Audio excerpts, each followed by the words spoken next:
We good? Yes.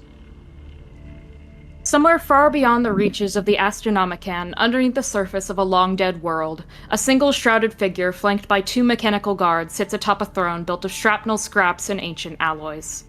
It holds a small, isopod-like creature in its hands that it strokes like a cat as it watches floating projected screens that flicker and buffer, as if the electrical grid is barely able to provide them the power they need. With a swipe of its hand, it pulls up a map of a void station that is vaguely human in nature, towering spires and haphazard structures mashed together. A few taps on the holoscreen and camera footage flickers to life. Finally, they're ready. It's been so long since an opportunity like this is able to be seized. Four beings from this humanity, all gathered within the far reaches of their Imperium's protection. Bront. What a strange name. Given the tendency they have with names, this implies the existence of an Aront, though no place with such a designation exists. It turns to one of the mechanical guards by its side and snaps its fingers. My previous plan fell into ruin, the information I planted lost in that wreckage. A static buzzing hiss fills the room. I didn't calculate for this outcome, but no matter. New ones must hear since those previous humanities proved useless. New ones must arrive. A pulse of light and the mechanical guard rigidly leaves the room, metal joints creaking and groaning in protest as it walks. The figure turns back to the screen. Thankfully, some misfortune may be all we need to find some eager humanities. Another swipe on the holoscreen and the image of a ragged humanoid woman with a beautifully crafted helmet appears on screen. And I think she is just the conduit we need. Roughly 239 solar days ago, a horrible tragedy befell the newly founded rogue trader dynasty within the Cornus Expanse. The new High Captain and former Officio Assassinorum member, Lady Ophania van der Eshta, had set off on her maiden voyage into the Cornus Expanse to complete her Imperium-mandated first task. Gifted a well-fashioned Endeavour-class light cruiser, the Argent Requiem, from Terra itself after the ceremony to celebrate her new ordainment as well as a small posse of Navy corvettes, she set out for the Expanse. Through the maw that separates Calixis from the Cornus Expanse and onto Footfall, her prospects to reach and chart out the unclassified planet of Ulthal 5 seemed good. Only about a standard month later, one of the Navy corvettes came limping into Footfall, its hull barely held together and its crew half-starved. Aboard the ship was Ophania's navigator, Madame Oakheart, and a few enforcers, as well as its original crew and pilot. They were asked what happened to the rogue trader herself, however all of them said nothing. Her navigator, a normally jovial and soft-spoken woman, announced with deadly seriousness that she needed to get in contact with Footfall's astropaths immediately, to send word back to Terra of the tragedy that had befallen them. Whispers circulated the void station about what had happened. Some speculated Rakgol, others Drukari. There was the conspiracy of the Uvath finally reappearing, and some claimed it could only be the work of chaos itself. Whatever the case, a message was relayed from Footfall to Calixis' capital Scintilla, and from Scintilla to Terra. The news then trickled out. As soon as the house was founded, it was killed. There was a beacon of light in the darkness, however. The warrant of trade had survived, the information coming courtesy of a drunken seneschal aboard Port Wander, and was being held onto by the navigator. She refused to assume position as the head of the house, and was apparently willing to give away the warrant of trade to anyone who could retrieve a relic from the wreckage of the Argent Requiem. The navigator herself retreated to make a temporary stop on the hive world of Bront, where she could rejoin her nomadic kin within the next standard year. Many, upon the coordinates being smuggled and sold in both Footfall and Port Wander, had attempted to return to the wreck of the Argent Requiem, but none have managed to retrieve it. Coincidentally, a small frigate had recently exited warp space within Calixis, and after finishing its escort mission to Bront, the captain had sought out the navigator herself. Steeled and stubborn, Captain Admiral Terragast had ordered a slight detour into the Expanse before returning to their normal escorts. After all, if he succeeded, well, he'd become the Imperium of Man's newest rogue trader. Aboard his ship, the Sun's Heart, the entire crew buzzed with excitement.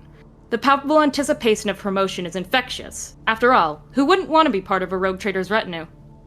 Despite this, an undercover throne agent is still hard at work. The captain of the ship Skatari is speaking in hushed techno-lingua to the engine seer. A Tau boy anxiously sits waiting for a call from the navigator's tower signaling the entrance to real space. And a living relic of xenotechno heresy sits quietly and nervously observing the astropath transcendent, quietly divining the future. Now, on to character introductions. I need to switch the music. Hee Yes. The boy. The boy who's in his 30s. The lad. The boy who's in his 30s. He's older than Ron. Yes. Fiber. You need to skip the music in order to play the new song. There we go. Spaceship ambience. Very quiet, chill spaceship ambience. Let me check, because this is why I had you guys all pick numbers between 1 and 100. Who is going first? Ah, clever. It's the same thing you did with Sanguine. Yes. Gradius. Sitting in front of the Bridge Master's control panel, you hear the familiar whirring of streamlined implants and undulating mechadendrites. V. Centaurus, the engine seer and co-lead of the Adeptus Mechanicus aboard the ship, strolls leisurely over, her Auspex visor blinking and beeping as she looks to you. Greetings, Explorator, Gradius, Oberon, Delta. The plasma-driven engines are good to return to the Imperium, however there is one anomaly I believe you should be concerned with. Her mechadendrites pull a data slate from one of the many compartments in her bionics and set it down in front of you. A quick scan of the report on its screen reveals something strange indeed. An unknown, unresponsive machine spirit lurking within the main engine, along with an unidentified component. You search through your mind, but don't recall any maintenance being done since you entered the warp. Someone must have tampered with the engine. Please describe your character, and then proceed. Gradius physically looks as if he's probably in his mid to late 20s. He is somewhat, on first glance, he looks rather lanky. However, that's just him without his equipment on. And his forearms to his fingertips and from like his kneecap to his toes are replaced with mechanical parts. And as he is currently researching and looks towards his fellow AdMech, he also has what's the bronze? So a bronze skin tone with white silvery hair. One eye is his eyes do gleam a very bluish hue, and it's almost as if it's radiating light rather than just shining light. And he glances back and he gazes upon his fellow AdMech, and he's gonna go, "Greetings. You said that there was an anomaly?" The engine appears to have been tampered with. Before we exit the warp, it would probably be prudent if we both checked it out. Understood. Heretic?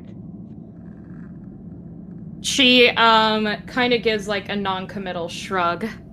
The source is currently unknown. And then from there, he stands up, he walks over as his armor begins to split apart as he walks into it, and it latches on, basically doubling his size. Skitari go brrrr. And the odd thing about him is that he only has like parts where like metallic tendrils are able to come out the nape of his neck, so he decouples himself, and then from there he slides on his Skitari helmet. There's our blue, green, orange Tesla coils emanating from one from his right shoulder, one from his helmet, and one at his hip. So they all begin to spark to life as he rolls his shoulders back, as he pulls over, as he summons the rest of his equipment, and he's gonna Alrighty. go. So he's gonna go, preparing for analysis. Alrighty. You and the co-leader of the AdMech make your way to the engine with not too much trouble, and running your own scan with an Auspex, you notice the same thing that was on the data slate report. Within one of the compartments, dangerously close to the fuselage, there appears to be a small 6-inch by 6-inch object that should not be in there. What it is and its exact shape is hard to infer, but you think that you could probably, if you were careful, since the ship is currently just kind of waiting and idling, You could probably open up the panel and fish around there if you were in there, and get it out if you were careful. Alrighty. So would that be a DT? Yes, that would be a tech use test plus 10, because you are a mechanicus and you do know the ship's engine. So regular plus 10 or other plus 10s? A plus 10 on top of any bonuses you already have. Alrighty, cool. So, I have my multi-tool, which gives me a plus 10, and I chose the talented to also give myself a plus 10, so this will be a plus 30. Yes, it would. 10. And that's his 40. Yeah, but with my plus 30 it becomes 10. That's not how that works. How many degrees of success do you have? Add 30 to your intelligence score. How many degrees of success do you have? Oh, 30 to my intelligence score. My intelligence right now, it is 53. So it'll be 4 you have degrees 4 of success. success. Okay.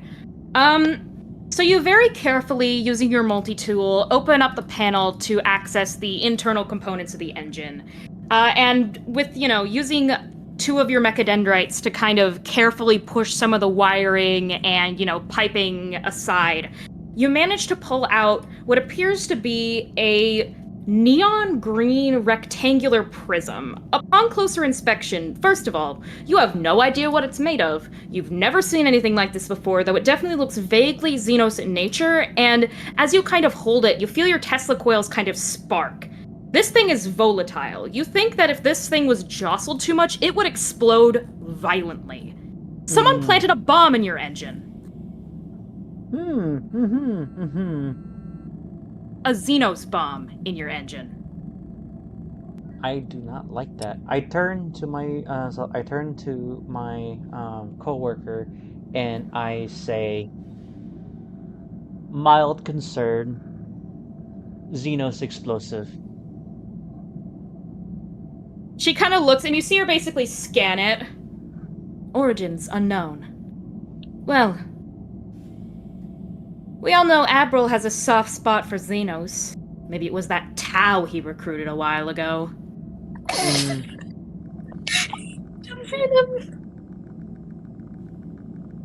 Would this be grounds for servitor? You see her kind of, think, not until we find out for sure who did it. Though once we do, she kind of gives you a nod. Yes. Servitor. And then from there, as you say that,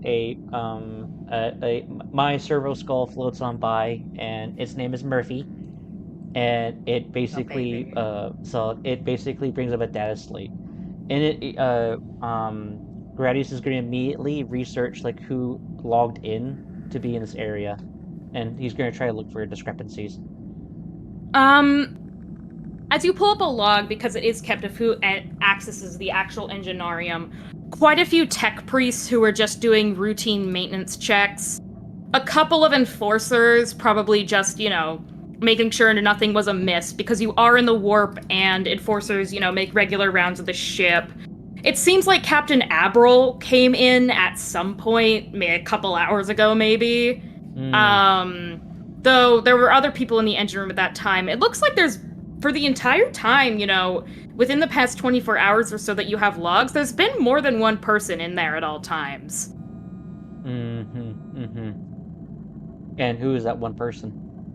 More than one, as in, there's been always, a couple mechanicus working, on shifts. V's been in there most of the time herself, though she's taken a couple breaks, it looks like. Right. Abril himself came in once with a squad of enforcers. A couple of enforcer controls poked their heads in to check on everyone. It seems like there's been at least 2 or 3, ship personnel in the room at all times. Oh, okay. So, so as a Skitari, he's gonna go, directives required, V. She gives a nod. Shall we bring all of the tech priests who have recently been here? He ponders for a second, and then it goes, a sound conclusion. Alrighty.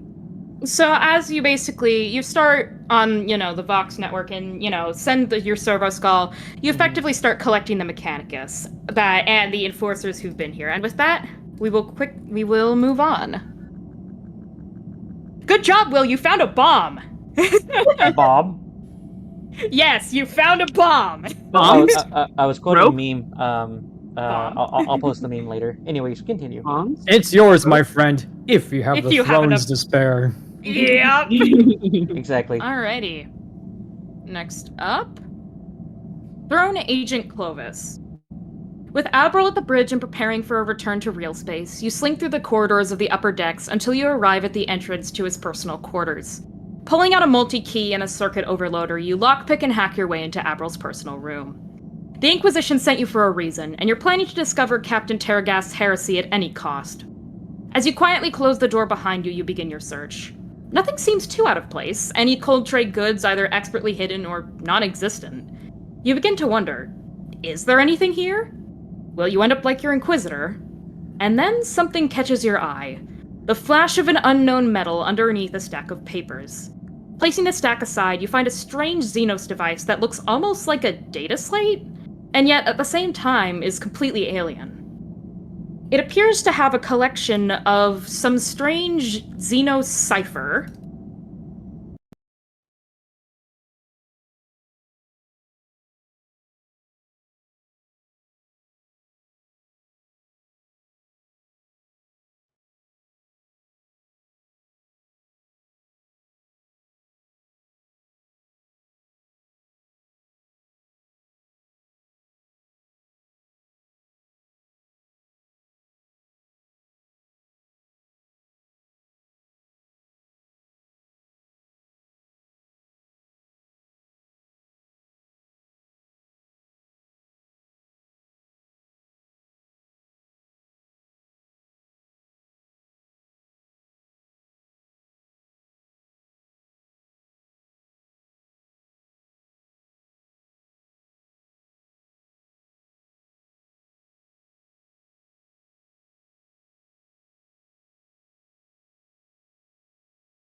do a little golf clap. Also, you know the Inquisitor, right? Yes, sir. If he asks, you're nothing more than an indentured servant, perfectly legally obtained.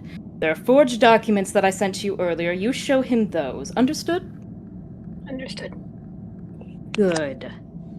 Now, I should tell you that you will be piloting the Inquisitor and a couple of other commanding officers over to one of the sections of the Space Hulk when we get out of the warp itself, so you will be temporarily relieved of your duties. I expect you to be on your best behavior around them. Of course. Good show. Now, I have business to attend to in the Navigator's Tower. See you. You see him kind of give you like a little, nobleman's wave as he basically, walks back out of the bridge. You're left to your own devices. What are you doing to pass the time as you're basically forced to just sit there and nervously wait for the Navigators to ring you on your cell phone? Also, yes, Diego, this is what I meant by, not there according to his own will. Yep. I think at this point, the poor little lad is so traumatized, he's just gonna sit and behave. Because who knows when April's coming back. Yeah. Getting caught outside of his getting caught not at his chair is a bad idea. Yeah, especially since he seems pretty high-strung. You kind of search into your memory and you realize he's been very high-strung and strict ever since, the Throne Agent came onto the ship. The fact he's a Throne Agent was not immediately obvious, but you were able to figure it out pretty quickly because you'd recognize the badge of the Ordos Xenos anywhere. You've learned to, be wary of them. And you're pretty sure Avril has as well. So, he's definitely been even more high-strung than usual, and that's saying something. Mm-hmm. And you get the feeling he's probably hiding more than just your existence, which he isn't really hiding, but you get the point. He's hiding the truths of my existence. Yes, that is the correct statement. Yes. He's there willingly, on a contract. We promise, guys. Mm-hmm. Yup. That's all that's going on. So, effectively, you're just sitting there, basically staring at the covered, window, just going, yes, this is fine. Everything is fine. Like the dog in the flaming room meme. Yes. All right. Skadoodle. Lastly. Me. Ron. You sit within the lavish quarters of the lead astropath, Savuli. She sits cross-legged on a cushioned bench, playing with an Imperial Psi-Focus as she hums quietly to herself. As she does so, you feel a familiar chill run down your spine as a small, almost invisible spirit child appears in front of her. She murmurs a few incomprehensible words to herself and then gives the warp apparition a nod before it vanishes as quickly as it appears. Looking into you with masked eyes, she tilts her head. The younger ones say that the Elder is up to no good. He drives us to biologic ruin, creaking, cracking metals slick with spit for his own gain. All for knowledge he already has, but must let others obtain. Troublesome, don't you agree, Factotum? Yeah, that sounds pretty troublesome. You see her kind of tilt her head a little bit. You seem unconvinced. Well, I kind of didn't really understand most of what you just said just now. If I'm gonna be honest. The ship has claws, Ron. Ron kind of Bailey's listening. Ron kind of gives Suguli kind of just a look of I also don't know what that means. You see her kind of think for a second as she speaks, as she considers how to say something that you'd actually understand. And you see her kind of snap her fingers as if she's got it. You might get killed by aliens in the near future. Ah, delightful. Don't worry. It's only a roughly... You see her kind of focus for a second and you feel another horrible chill rack your body. I'd rather not know. Oh, My apologies. I won't say anything then. Well, you know, I'd rather not know when I'm supposed to die. I mean, it's never really set in stone. Sometimes Ah, there's a suppose. over 90% chance, but that's not 100. I suppose that's true. I still wouldn't really like to know. So as you're kind of talking, every single officer, so Gradius, Clovis, Ron, and of course Tam, Urizen, on the bridge, you basically hear the Vox network ring to life as Admiral's voice kind of comes over the system. All right, all you officers, get to the bridge. We're gonna be exiting for real space in approximately T-minus 15 minutes, so hold on to your hats. Nothing should go wrong. You hear him kind of mutter something. Nothing should go wrong. We are arriving on schedule and in the correct location. Toodles! Ron holds onto his hat. And he kind of like looks down at Seville. Well, that's my cue.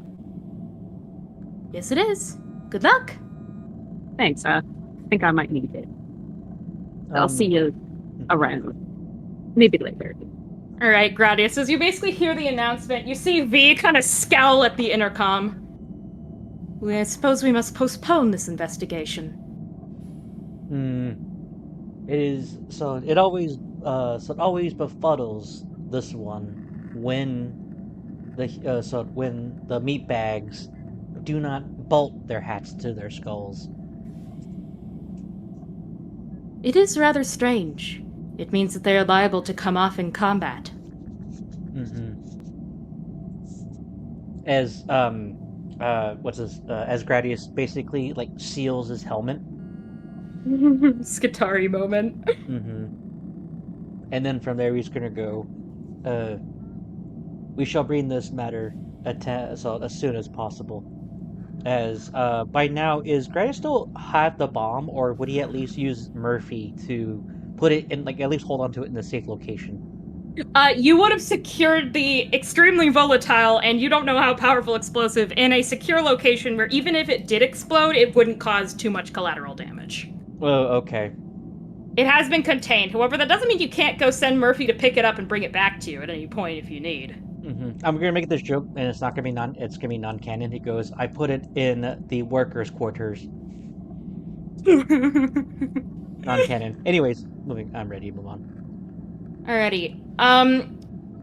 Diego, you pretty much find your way back to the bridge and have made sure to hide that, funny little communication device that you had well enough that no one will see it unless you purposely pull it out. Collected now on the bridge is the ship's second Voidmaster / Arch-Militant, Captain Verdant. Of course, the Tau, who you are aware of the existence of but have never really interacted with. You watch as a strange, extremely tall man with, how do I put this? Heretical legs walk in, and a fairly typical Skitari. He walks in, and he walks like he's walking on stilts. Clovis spots Ronald just walking in, and like his expression doesn't change, but his cyber eye just kind of like squints and zooms in on those legs before they focus outwards again, and he just like goes back to looking at the bridge. Noted for the list.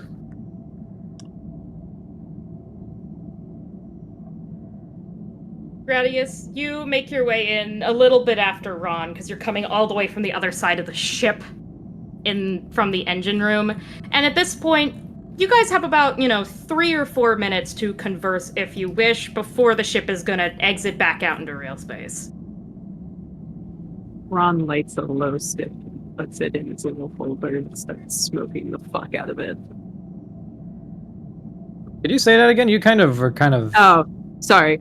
Ron takes out a low stick from his pack, puts it in his little holder, lights it, and starts smoking the shit out of it.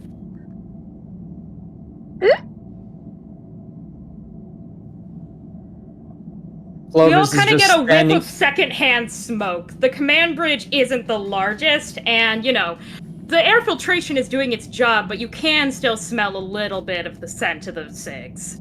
Stay sweet. With the Clovis exception is of Gradius. Gradius is going to whisper in Technolingua, or in this case, like, can I speak in Morse code? Does anyone understand that? There's binary. There's binary, yeah, but You no know one binary. understands binary. Yeah. Okay. Except for tech priests. Okay. Well, Yeah. I basically hold up a data slate as if we're discussing something important, and on it, it's basically staying on it. It goes, look at all the meat bags, and I basically like give her a joke in binary, belittling everybody else. You basically, Mechanicus are Mechanicus, so V kind of just gives, like, a small little chuff of amusement as, you see her Mechadendrite kind of, like, take the data slate, and as she looks at it and then hands it back to you. And As you guys are kind of talking, you all hear the bridge door open as Sevili and Abril kind of walk in casually. Clovis gives a polite bow towards Abril. I see you've decided to deign us with your presence, Captain? Yeah, about that. So, as he begins speaking, the ship lets out a just extremely loud hum as it breaks out of the immaterium, appearing in real space almost directly on top of its target. From all your various positions within the from all of you are actually in the bridge, brain.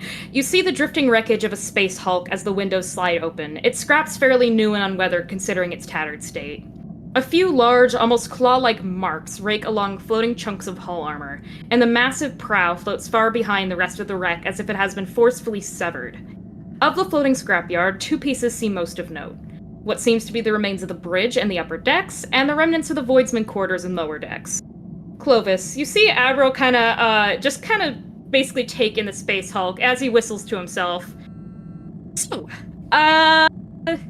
sorry I didn't tell you guys sooner, except for Urzin. He knows I'm sending you guys and our other commanding officers to the lower deck wreckage to scout it out, because there's probably signs of Xenos there, and that's your job, Mr. Are you an Inquisitor? Are you a Throne Agent? Meh, not my problem. Everyone go to slide 3 and you can see the wreckage of the Space Hulk. I'm sorry, Captain. For what? You're checking out the lower decks of the Space Hulk. Ron takes a very long drag of his low stick, and he goes, yes. All right. Gradius, as you're kind of looking at, the auxiliary, like the scan of the ship as it starts coming in, as, everyone else is talking, you notice that reassuringly, there doesn't appear to be that many life signs aboard the wreckage. Oh, okay. There's a couple blips here and there, but it seems mostly empty. Am I able to, like how in crime scenes you're able to deduce, how a murder happened? Am I able to try to basically mentally recreate what caused the ship to be destroyed in such a way? Honestly, it looks like it was ripped apart by a combination of explosives, and claws of some massive, horrendous beast.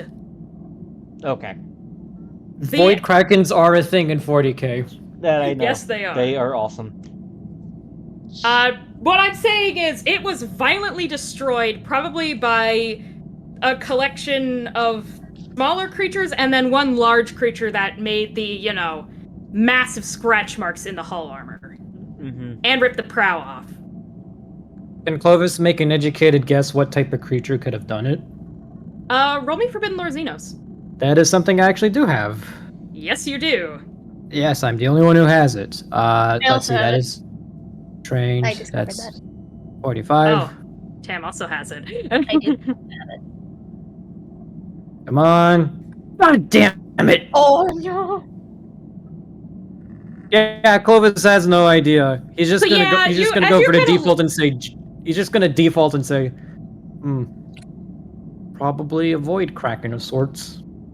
Yeah, that's kind of what immediately crosses your mind. You have some minor doubts because you know that Void Krakens probably don't have that big of claws, and those don't look quite like beak marks. But yeah, your mind does default to Void Kraken as you kind of look at it. Either way, it was a gnarly situation. So it was. So you see Avril kind of look out to the wreckage as you kind of mutter Void Kraken. Yeah, don't worry. We'll be taking the bridge. You can probably meet up with us since you're gonna finish first. The side you're on is a little smaller, but, there's probably no Xenos there. And if there are, he kind of looks to, you, Clovis. Well, then that's your whole job, is getting rid of them. My job description involves studying and researching them. Extermination I leave to professionals. Though you should know the difference. Consider it a field study. Grace is Live going to be observation? Sorry. Continue, Will. At this point, Grace basically is able to deduce that he's the muscle. Yeah. So, as soon as it happened, alright, let me just adjust my voice for this. Clovis, it appears that that's the reason why I am here, to provide you assistance for whatever anomalies that require extermination. Skatari will be of great use to the investigation, that is sure. Tech Priest is certainly something every competent Inquisitor tries to bring along in their field of work anyhow. Qatari Captain. Forgiveness, Skatari Captain. And and he turns toward our boss. I go, sir, we have plenty of efficient AdMech pilots. Why are we bringing? He just glances at Yurzin and doesn't even acknowledge him or acknowledge him. You see you kind of look. Yeah, unfortunately, your AdMech pilots are flying. We're sending out almost all the shuttles on the ship, half to your side, half to the side I'm gonna be on. The AdMech pilots are busy. We're also leaving one of them here, along with Captain Verdant, to make sure nothing happens while we're gone. We're one short, so, unfortunately, he kind of looks to Urzin. We're stuck with that one. Rude. I'm not saying that in character, but idea. A sanctioned Xenos is better than a regular one. So long That is as true. you place good faith in this one, hopefully your faith is properly placed. And I will ensure the validity of these documents as soon as we return to a port of call. Of course. I'd have it no other way. Yes. So, He looks When do- he looks over towards the Tau and doesn't say anything, but you can hear him muttering something about a list. Oh no. Oh no. Grace is also going to. Sorry. Grace is then going to walk towards the window, and then he's going to turn back. He's going to go. So when are we board? He kind of looks. You're gonna want void suits. We don't know how well the grav plates and oxygen's functioning. Once you get those down at the landing bay, board a shuttle and head off when you're ready.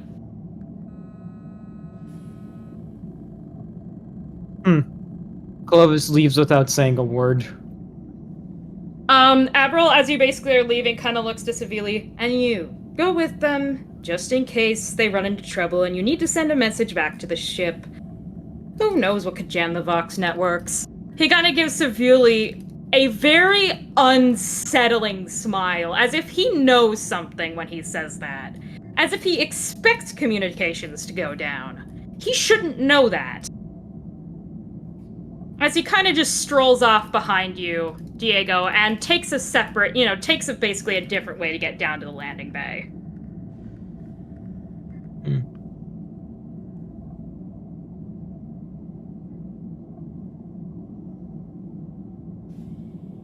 Gradius is going to as he's walking out. Ronald, did you finish like your sig? No, he hasn't finished it yet. He's still working on it. Oh, okay. Well, if you had another one, I was gonna light it for you. I have another one. So, as he walks by, he kind of gives you like a once over and notices your legs, and then from there, all you hear is a very distinct Yeah, Gradius, one look at those. Those aren't Mechanicus made. Those are, you've like heard mention that one of the factotums, of the ship had some weird implants. You can assume that this is who, the Mechanicus were muttering about. And, who V basically said she wanted to take apart offhandedly once or twice. And now you understand why. Yeah, Ron kind of like looks to Gradius, like looks at Gradius, and kind of just like immediately looks very uncomfortable. He kind of like shuffles on his feet, and as he shuffles, you note that like there are joints for knees; they don't bend. And then from there, Gradius just grimaces as he walks with V, and then he's going to talk back in Technolingua. He goes, "I see what you mean, an anomaly." Extremely so. I'm hoping at one point he gets damaged enough, or straight up dies, and I can take those legs off his corpse, send him back to Holy Mars for investigation. I've never seen them before, and I'm sure that some of the explorators there would love to take a better look at them. Until then, though, I'm apparently not supposed to non-consensually tranquilize him, which seems a little unfair to me. Will you need me to require a to arrange a workplace casualty? You see her kind of shrug. Wait a little bit. At least until we get back to someplace like Footfall. We wouldn't want something accidentally going wrong out in the expanse. She kind of, as you got, like, guys end up getting to the landing bay, kind of gives you a nod. And switches back to Low Gothic. I'm going to need to stay here to make sure that the engine doesn't shut down and no more strange findings are found there. Good luck, Gradius. Gradius, he does he clenches his fist and it rests it over where his heart would be. And he goes, "So the Omnissiah protects." The Omnissiah protects. You see her basically give you a wave with one of her mechadendrites as she goes to basically go back to the Enginarium. You're now left with Sevilia, who basically isn't saying anything and looks like she doesn't really want to be there. Ron, who is currently standing like as far away as possible from Gradius. Clovis and Tam, how would Urizen be acting right about now? Because he was basically told, "Hey, you're driving the Inquisitor."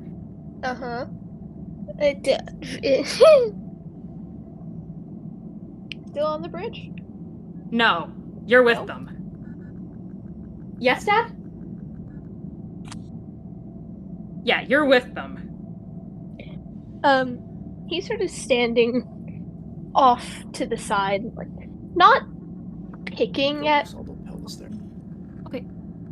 Not picking at his sleeves, but, like, very subtly... No, I have one. Thank you, though. Very subtly. Okay, I was just making sure. Like, trying to basically disappear and pretend that he doesn't exist and hope that no one else notices that he exists. He definitely exists. Yes, he does. Yeah, Is there any... though. It's kind of funny how your characters are that a Mechanicus would actually be like the second worst thing you have to worry about. Like, not only have to worry about what's in front of you, you have to worry about what's behind you. Terrifying. Yeah. So, is there anything else you would like to do before you disembark for the Space Hulk? Can Clovis call over one of the household serfs? Yes, 100%. You call over one of the, The local menials. jobbers in the engine bay. You, I have a task for you. Yes, sir? Is there a box nearby that, like, I can put the device into? Yes. You basically pick up a small, metal box that you just find laying around that's empty upon quick inspection. I'm gonna place the device in it, but out of eyesight of the serf, so he doesn't know what I'm putting in it.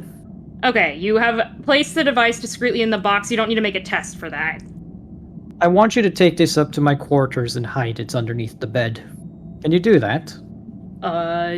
Yes, sir. He doesn't Excellent. really even question it, just kind of takes the box and just hightails it out, to go do what you asked. Before he heads out, Clovis likes to put a hand on his shoulder. I needed to remind you of how important it is that you are both discreet and efficient in this task. If you open up this box, I will have you shot. Do you understand? You see him kind of give a very stiff nod. If your performance is satisfactory, this will be the last time we ever interact. And I hope it stays that way. Understood? Understood? Inquisitor, sir. Good. Thank you. Finally, the proper respect shown. You may go now. He, a little bit brisker than before, begins to, basically go, basically putting the box discreetly inside, one of the pouches he keeps that would normally be used for tools. And begins to head up to your quarters. You can expect that, no further persuasion will be needed for him to do exactly as you ask. Now then, Space Hulk. If I had Death Watch with me, this would be a walk in the park, but unfortunately, he looks over to the rest of the crew. I'll have to make do with substandard replacements.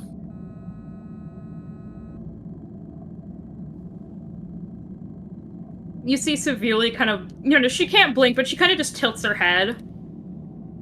As if she's not really used to working with the with anyone from the Inquisition. You know she's a sanctioned psyker, but you could tell she's still slightly wary of you just because, He gives a very dry and very well-rehearsed smile that signals everything's going to be fine, but please don't fucking test me. Mm-hmm.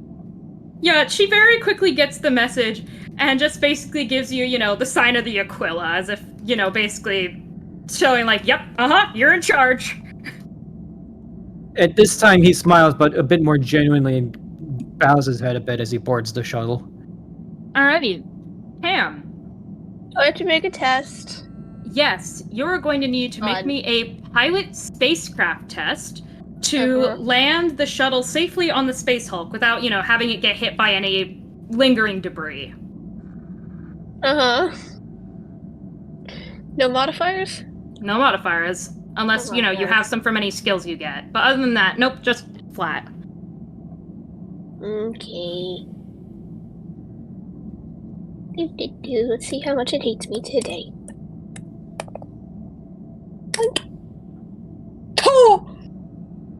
Oh god. Oh, yeah. Damn, fate points are a thing. They are a thing. Yeah, Would anyone like to use one? I have two. Okay, Tam, use a fate point. Please re-roll that test. Yes, let me write that down in the sheet so I can do that. I can do this. I can do that. I can do that. Oh, I can do anything. I can. Oh, Wow. Holy shit! Well, the God Emperor or not the God Emperor, but the Greater Good smiles upon you today, Urizen.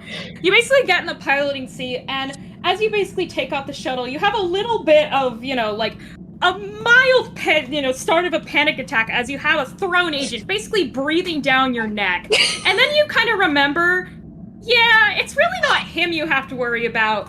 Admiral is probably more terrifying to you than this thrown agent is. So you just kind of take a deep breath and expertly navigate the shuttle through, the effectively metal asteroid field and land it safely on, the remainder of the lower decks. Yippee! He didn't fuck up. As you land within the wreckage, you're met with flickering lights, low gravity, and the need for void suits. Thankfully, heeding Admiral's warning, you've been properly equipped, and the suits will negate the minor effects of void exposure and the malfunctioning gravity plates. The small squadron of troops from a couple other shuttles secure the landing area, and you hear the Vox network that connects the void suits buzz to life. You're clear to investigate, Throne Agent. We'll hold down the shuttles. If there's any sign of Xenos in there, feel free to get your asses out and think of a good lie to tell the captain. You see one of the enforcers, who you can probably guess is higher ranking, just let out an irritated sigh that's barely picked up by the microbead. Admiral's crazy for even coming out here, but he's the boss man, so he kind of just gives a shrug. He doesn't look like he wants to be here. I gather that none of us want to be here, soldier, but duty compels us to get ourselves involved into uncomfortable situations. Remember your training and put your faith in the God Emperor above all else. And hopefully, we can get out of this with minimal casualties. He gives you, a salute. And you basically watch as, the small, it's about, a couple small squads of soldiers basically. First of all, the first thing they do is they secure and tie down the shuttles, because now that they're powered down, there is really not much gravity here. If the ships jostled too much, they could just, get physicsed and fly away. So the shuttles are tied down, secured. They set up, a couple of bolters that are also secured down just in case.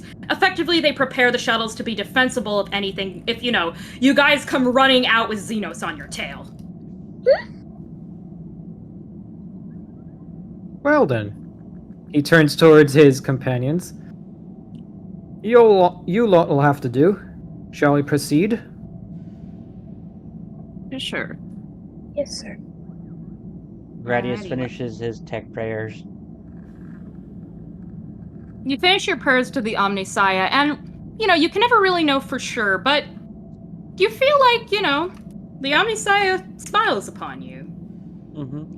After all, you're in a space Hulk and nothing has gone seriously wrong yet. Mm-hmm. I'm gonna. What was it? You hear this at the when you hear him say, "Omnisaya protects." Give me a minute. The queue is empty. Oh, right. I had actually cue the music. That would help. You hear the Windows Vista chime.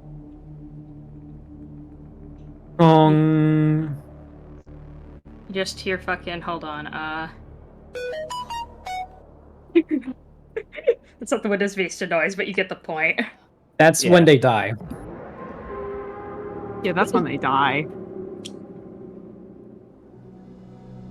Alrighty. Okay. So are we walking on the surface of the ship? You're walking effectively. There's a little bit where you're walking on an exposed, what you assume is the remainder of one of the, shuttle bays. Mm-hmm. But you are going to be entering actually into the space Hulk proper, the further you go in. Got it. Clovis readies his las gun. He has, fun fact, missionaries don't start out with any handguns. It's just a sword or a rifle, no in between. Yep. Ronald pulls out his hell gun, specifically. As we're approaching, Gradius taps Clovis on the shoulder. Yes? And Gradius holds out a best craftsman long las.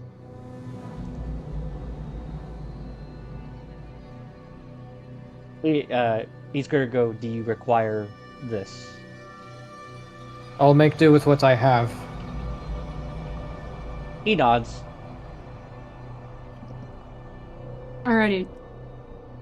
Everyone, please go to slide 4 and place your tokens in the box that I have provided. That means I need to make a token. We all Yes. do. Everyone make tokens. What is this guy's token? Token time. That is a very important question.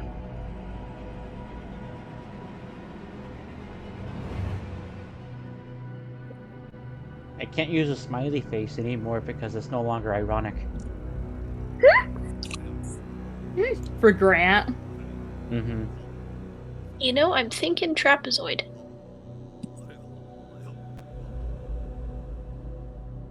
Is it because he's a trap?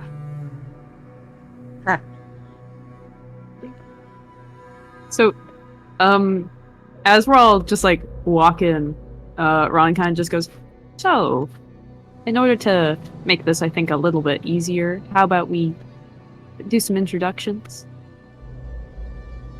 I have no interest in knowing what your name is or what your story is. I understand that you are my associates, but I need not concern myself with who you are, merely what you are capable of. He points towards Urizen. The Tau pilot is a sanctioned Xenos capable of operating heavy machinery. Discatari is clearly a frontline warrior, and you work in administration of the ship and its crew. You serve in the capacity of High Factotum, do you not? I do. Introductions are already over, then. Ron kind of like spares a glance to Sevuli and kind of just looks back at Clovis and goes, "Right." And as for her, he gestures over to Sevuli. Sanctioned psyker working in the capacity of an astropath. You don't hear her say anything as she just kind of gives like a confirmatory like nod of just yup. Quite frankly, I put more trust in her than I do you. Damn, that's out He of says context. He says this to Ron B. Guts, by the way. Well, that's quite all right. We're just here to get our work done. Alrighty. As you proceed into the damaged hull, the conditions get worse. The walls are painted with viscera and human remains, however the occasional Xenos appendage and bloodstains can be spotted as well. Something infiltrated this ship, and as you find your way into what appears to be a ruined administratum office, you're met with a grisly scene. Lacerations have been cut into the metal walls, the office cubicles horrendously torn apart. The overhead lighting is completely cut off, and human bones riddle the floor along with an accompanying amount of blood. Though the place looks like a hurricane of claws and teeth ripped through it, there's a few places that immediately catch the eye. Simple Auspex readings from void suits detect a few minuscule life signs in a collapsed cubicle. One of the massive flickering screens seems to be covered in a strange jelly-like substance, and lastly, a pile of crates appear to be smoking. You see those like little red triangles? That represents the points of interest? Yep. So this one is the office cubicle, this one is the smoking crates, and this one is obviously the screen. I'm going to investigate this one. Alrighty, feel free to move your token over there. That's where the life signs are.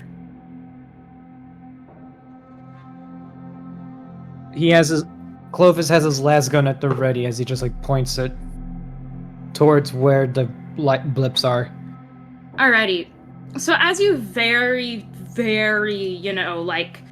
cautiously peer around, one of the ripped up walls of the cubicle, you see a horribly just torn apart human corpse with an abdomen filled with large, almost insect-like eggs. Fascinating.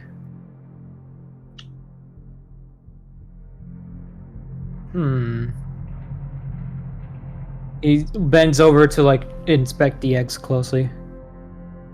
Not gene stealer, no. Not Vespid either. This is too far removed from their natural habitat. Some undocumented Xenos species, then.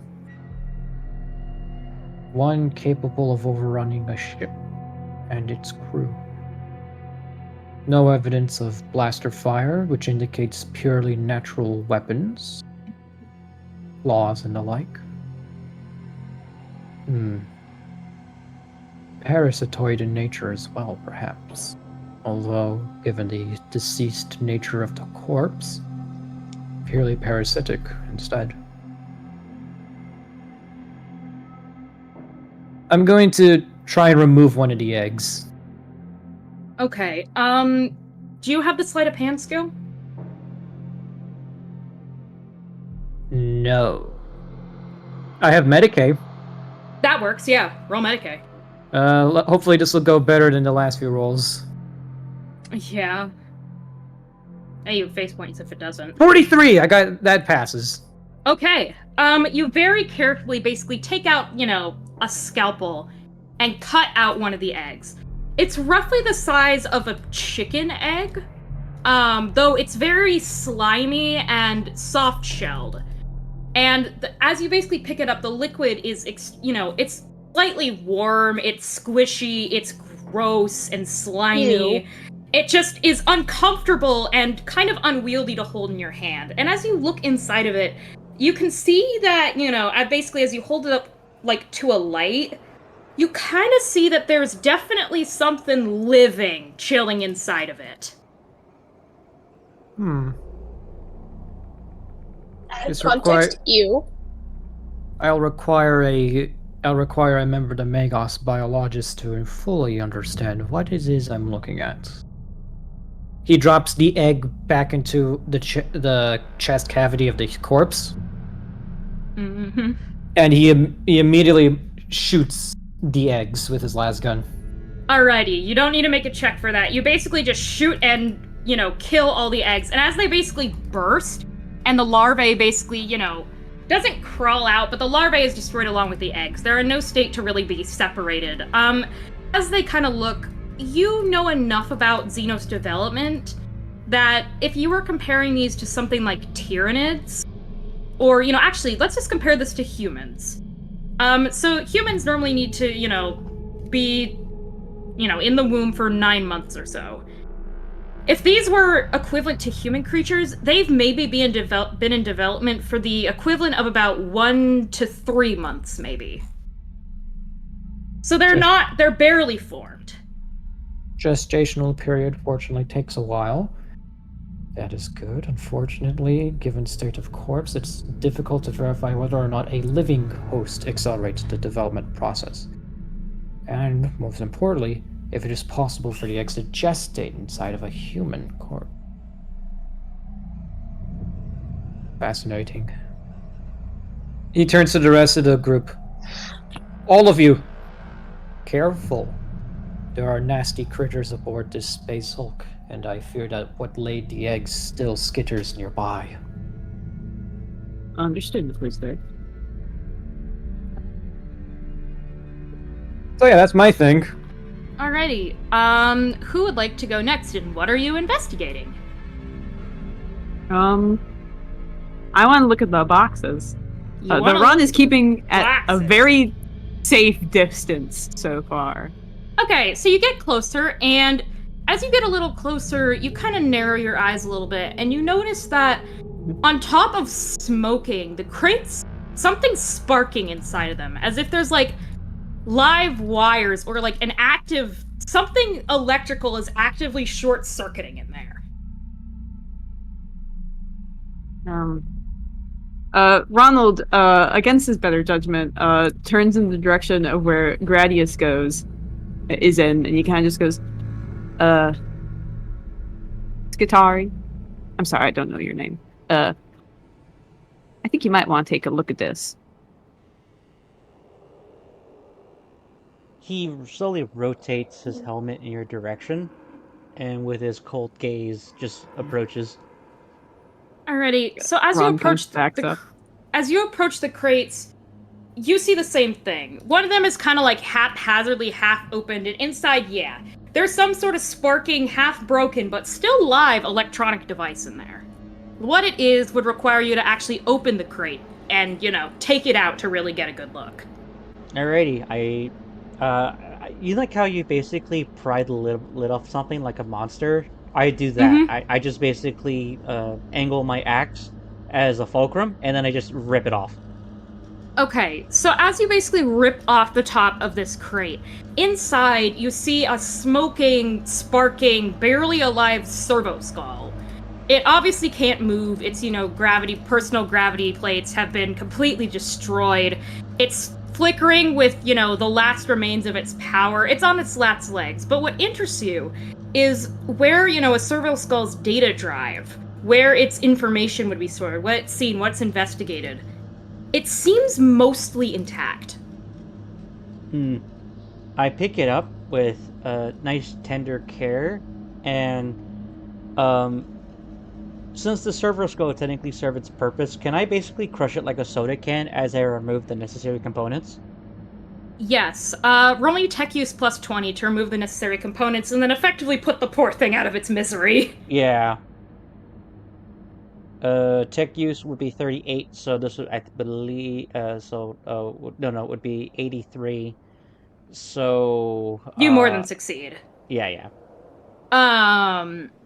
So as you pry out, a small data drive from it, and, you take out the grav plates. They're heavily damaged, but you think they might be able to be salvaged. You need to, probably take them to an admech who specializes in them to really get them repaired, but it's worth salvaging. The rest of the electronics in it are basically completely fried, and you just kind of squish the metal underneath your boot. It's already, damaged, beaten, clawed. You put it out of its misery, and you have on the surface, what looks to be fairly intact data drive from this thing. I would be blinking like different colored light, and I'm summoning my servo skull Murphy to take it from me. Okay. Your server skull basically comes up and, takes the data drive and kind of looks at you, looks at you with its dead electronic eyes. And then from there, I look away as I turn around slowly towards Ronald.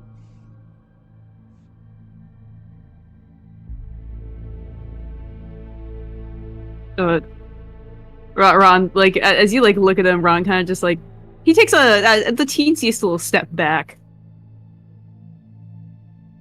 Excellent find. As I begin to scan around for potential enemies. Alright. The last thing is the screen with all the jelly on it. Pam, would you like to take a look? That seems like a good idea, probably. Okay. So, as you look at it, you know better than to touch it. It's a strange fucking liquid on a space hull. However, you do kind of basically very carefully take out a vial and get a small sample of it. And upon taking a look, please roll me Forbidden Lore Xenos. Or Chemus, whichever one you have. I do not have Chemus. 100. Ouch. Basically are inspecting the vial. You hear a crash in the background as something in the space hull collapses. You drop the vial, and it splashes all over the floor. Sounds about right. As soon as it happens, Gradius, he is going to immediately begin revving up his power axe as he turns in the direction, ready to charge. So you basically look to where the massive crash happened, and you narrow your eyes. You zoom in using your visor, and you see it just appears that some supports finally gave out. There doesn't appear to be any signs of life. I depower the axe.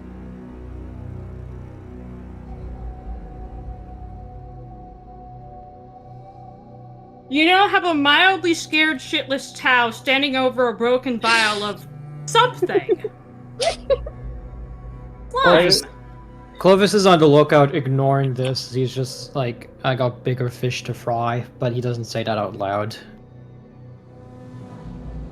Ron he kind of just slowly kind of just walks over, and he kind of just looks at yours and he goes, You alright? Yes, sir. You don't have to bother with the sir stuff. Just Ron is fine. Yes, Ron. Gradius is going to stand next to Clovis, and then he's going to say, "Data drive discovered, collected for analysis." Are you able to discern anything from it, or? Insufficient equipment. Must return to ship for complete analysis. You actually could probably plug it into your servo skull and have your servo skull read it and project it. Error. Murphy. As Murphy. Your servo skull basically floats back over to you and just kind of stares at you.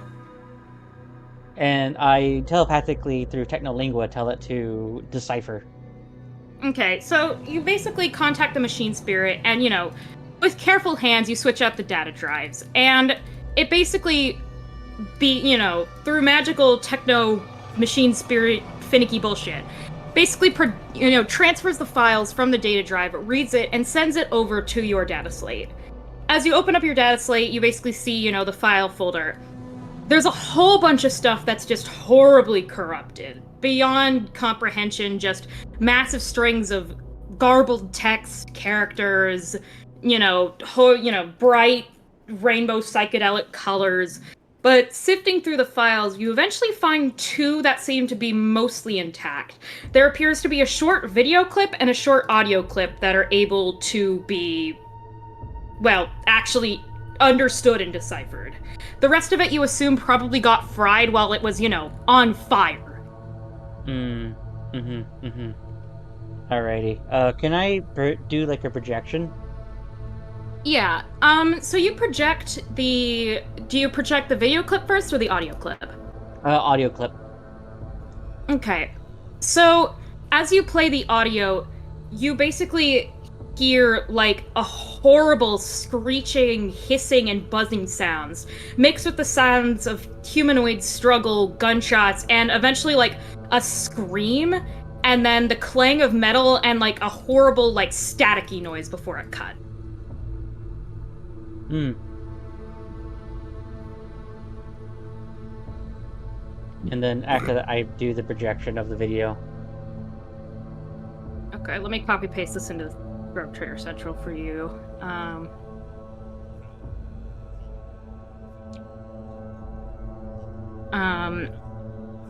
So the video clip is a little bit distorted and the lighting isn't the best. However, you can see a couple dozen blurry insectoid creatures basically tearing apart and devouring the Administratum workers. Before one basically lunges towards the servo skull, and you basically see colors and, effectively, the tuning on a television flash across the screen before it cuts. Interesting. Did they look like Tyranids? I'm guessing no. Vaguely, actually. You've seen Tyranids. They don't seem like any Tyranids you're super familiar with, but the way they were organized, almost kind of like they were all working in sync with actual structure, reminds you a lot of Tyranid hive minds. But not necessarily. But they're not like gene stealers or anything. They're not like gene stealers or anything, but no.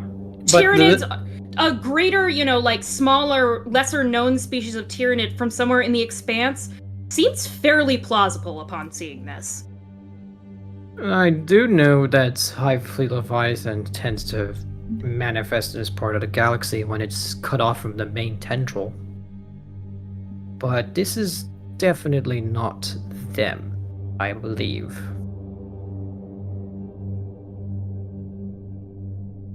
Keep the recording on hand, Tech Skitari. He nods. He looks towards Urzin and Ronald. Have you uncovered anything of value? Ron kind of looks down at yours and he goes, "No."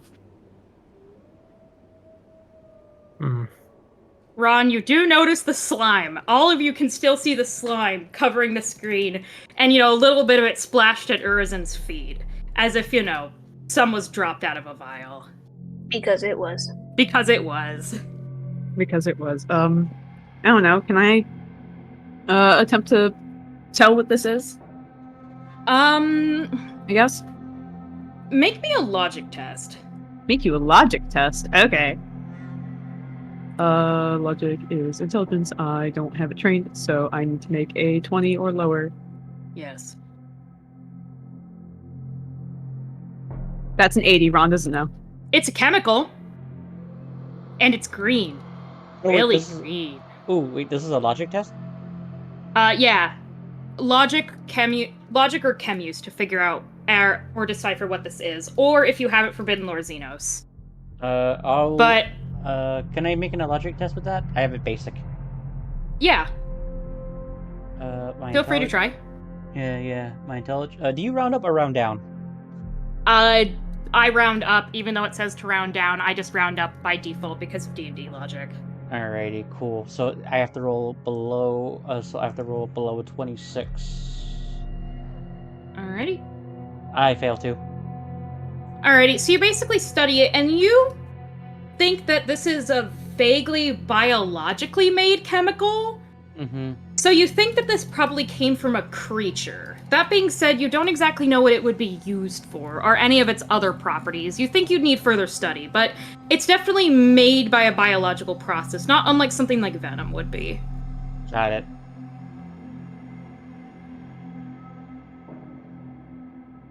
My finger forms into an even smaller finger as it cleans itself.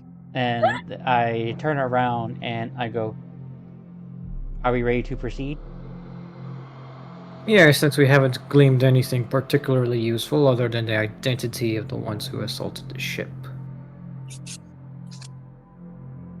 And then from As you guys there, are talking, everyone make me an awareness test. Ooh boy, what's my awareness? Oh boy! I Oh, have boy. that trained, actually. Also have that train. I Unfortunately, it's not great. my awareness is not even basic. So Yeah. It is basic. It's basic by default. God damn it. Let me have Savuli roll. Her awareness is really good. I fail by like Mine, 10. I rolled too holy high. fuck! Okay, Oh, yeah. Savuli. Good job, Savuli. So as you guys are kind of talking, you hear basically a very, Yeah, no, not even close. you hear her kind of like mutter, through the Vox network, barely audible. Wings. Buzzing wings, coming this way. I rev up I power up my power axe. Ron kind of like looks back at Savuli and nods, and then readies up his Hellgun. Which direction? The direction that I'm placing these, tokens at. Well, I was asking so that way, Gradius could start running toward it. Yeah, feel free to start running towards where, I'm putting these, very green tokens. Alrighty. Am I allowed to move 6 spaces or 3 spaces? 6, because you were aware of this beforehand. You guys aren't gonna get to take any pot shots, but you can get closer to where they are. 4, 5. I'm better at range because my weapon skill sucks, and I only have a las gun. So Well, the chainsaw too, but I'm better at using the gun. as soon as that's said, Gradius is going to basically not shove you aside, but basically move you aside as he basically sprints in that direction. Okay, so you basically sprint towards these as you basically sprint over, and you all hear it now. The sounds of 6 individual, 3 pairs of buzzing wings, just this incessant horrid whining, as a whole bunch of strange, giant mosquito-like creatures come flying into the chamber, and they immediately all let out horrible screeching hisses and bring up pincers to attack. Let me Roll for initiative? roll for initiative. Hey, initiative! I have a +2 to the initiative because I have fucking paranoia. I'm a paranoid little boy. 9. I'm gonna have what's his face? Gradius Also 9. whisper to himself like, "I should have brought the giant fly swatter." 13. Hello? They effectively look something like looking enemies. Ooh, I love this Oh, track. wait! A loon. Yes. I technically didn't need to spend a fate point earlier. Why? Reroll failed pilot Oh! test on small aircraft. Oh, okay, yeah, then take your fate point back. Okay. Now that we know that in hindsight. Alright, let me roll for these creatures. Put all of them at 6. They suck ass, apparently, at being ambush predators. If you look at enemies, you can have a reference for what these things look like. What's your agility Don't like score, that. Ron? I have a +4. I also have a +4. I have a +2 as well from paranoia. Put Skid first, because it's technically a higher plus. Yeah, I'm doing, excuse me, so it would be, Ron at, what would it be? 2 plus 4 plus 9, that's like 13? What? No, that's 15. No, just... Oh, then, yeah, Diego, you go first. If you Yeah, have a +4. 9 is with my modifiers. Oh. Yeah, Diego, you're tied with Tam, but Tam has a +5, so you're gonna be going after Tam, but before Skid. Okay, so... Wait, what? I rolled a 13. Yeah, I know. Oh, Diego didn't apply modifiers. Got it. Cool.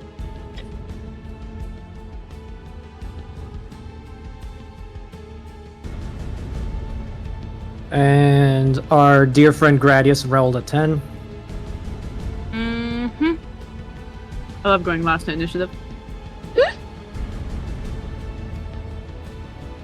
Cadmium goes last too. It's a curse. The God Emperor is not smiling upon me. Maybe because I'm a heretic. Probably. We both are.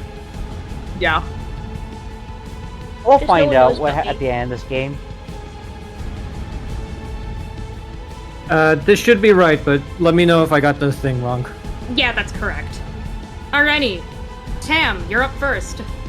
Shooting There are- the bitches. Currently, a lot of bugs. I am going to shoot them with my hand cannon. Okay, roll to shoot. Yippee. No. No. No.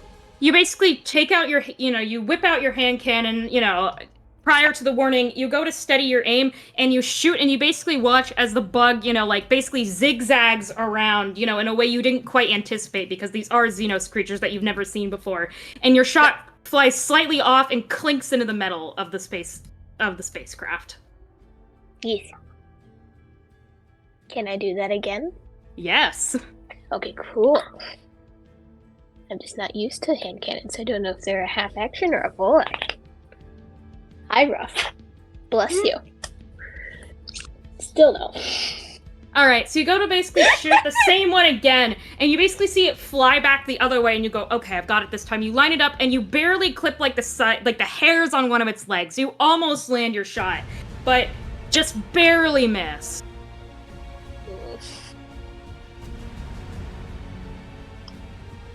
Is that the end of your turn, Tam? Yes. Clovis, you're up. Lasgun, 2 shots on the nearest one. Okay, that will be this one that I'm currently trimming with red. Roll to hit. I have a First shot. bet. This is a best craftsmanship lasgun, so I get a +10 to my ballistic skill? skills. Yes, you do. That does not make it. That does not make it. Second shot? That Second shot probably does make though. it.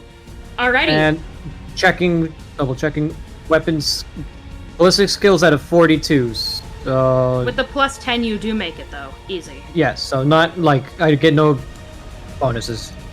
Yeah, still, you hit. What's its penetration? Penetration of 0 because this is a lasgun. Ah, true, okay. 6 points of energy damage. 6 points of energy damage. Okay, that's gonna be reduced by its toughness bonus. These things do not have armor.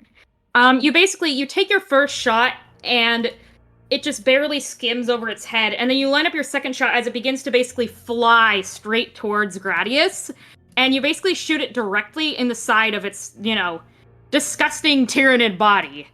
And you basically see as you hit, part of its carapace, a chunk flies off as your las gun basically burns through part of its carapace.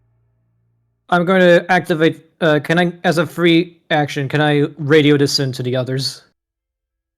Radio what in? That you shot it? No, towards the other member of the crew aboard the Oh, spacer. yes. So what do you say?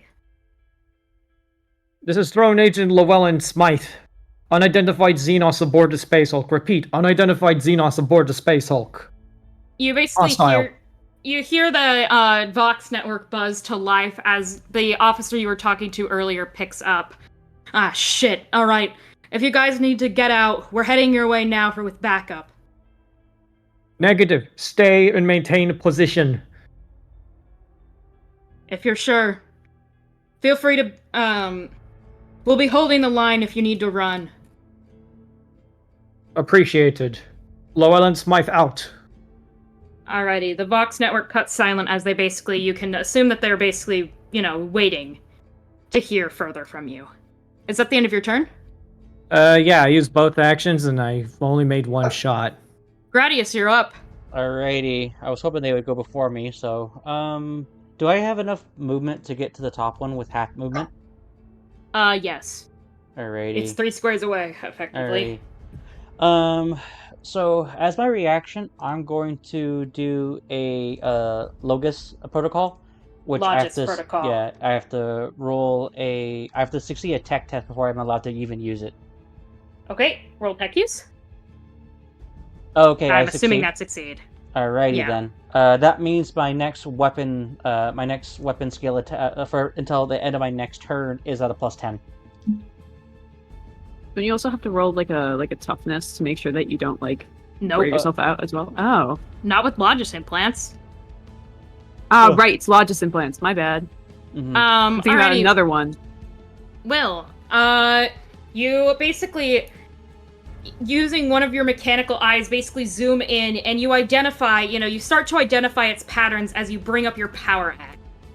Alrighty. You have a half action left, I believe. Yes, I do. So that means is my weapon is well maintained, so that's a +5, and that means +10.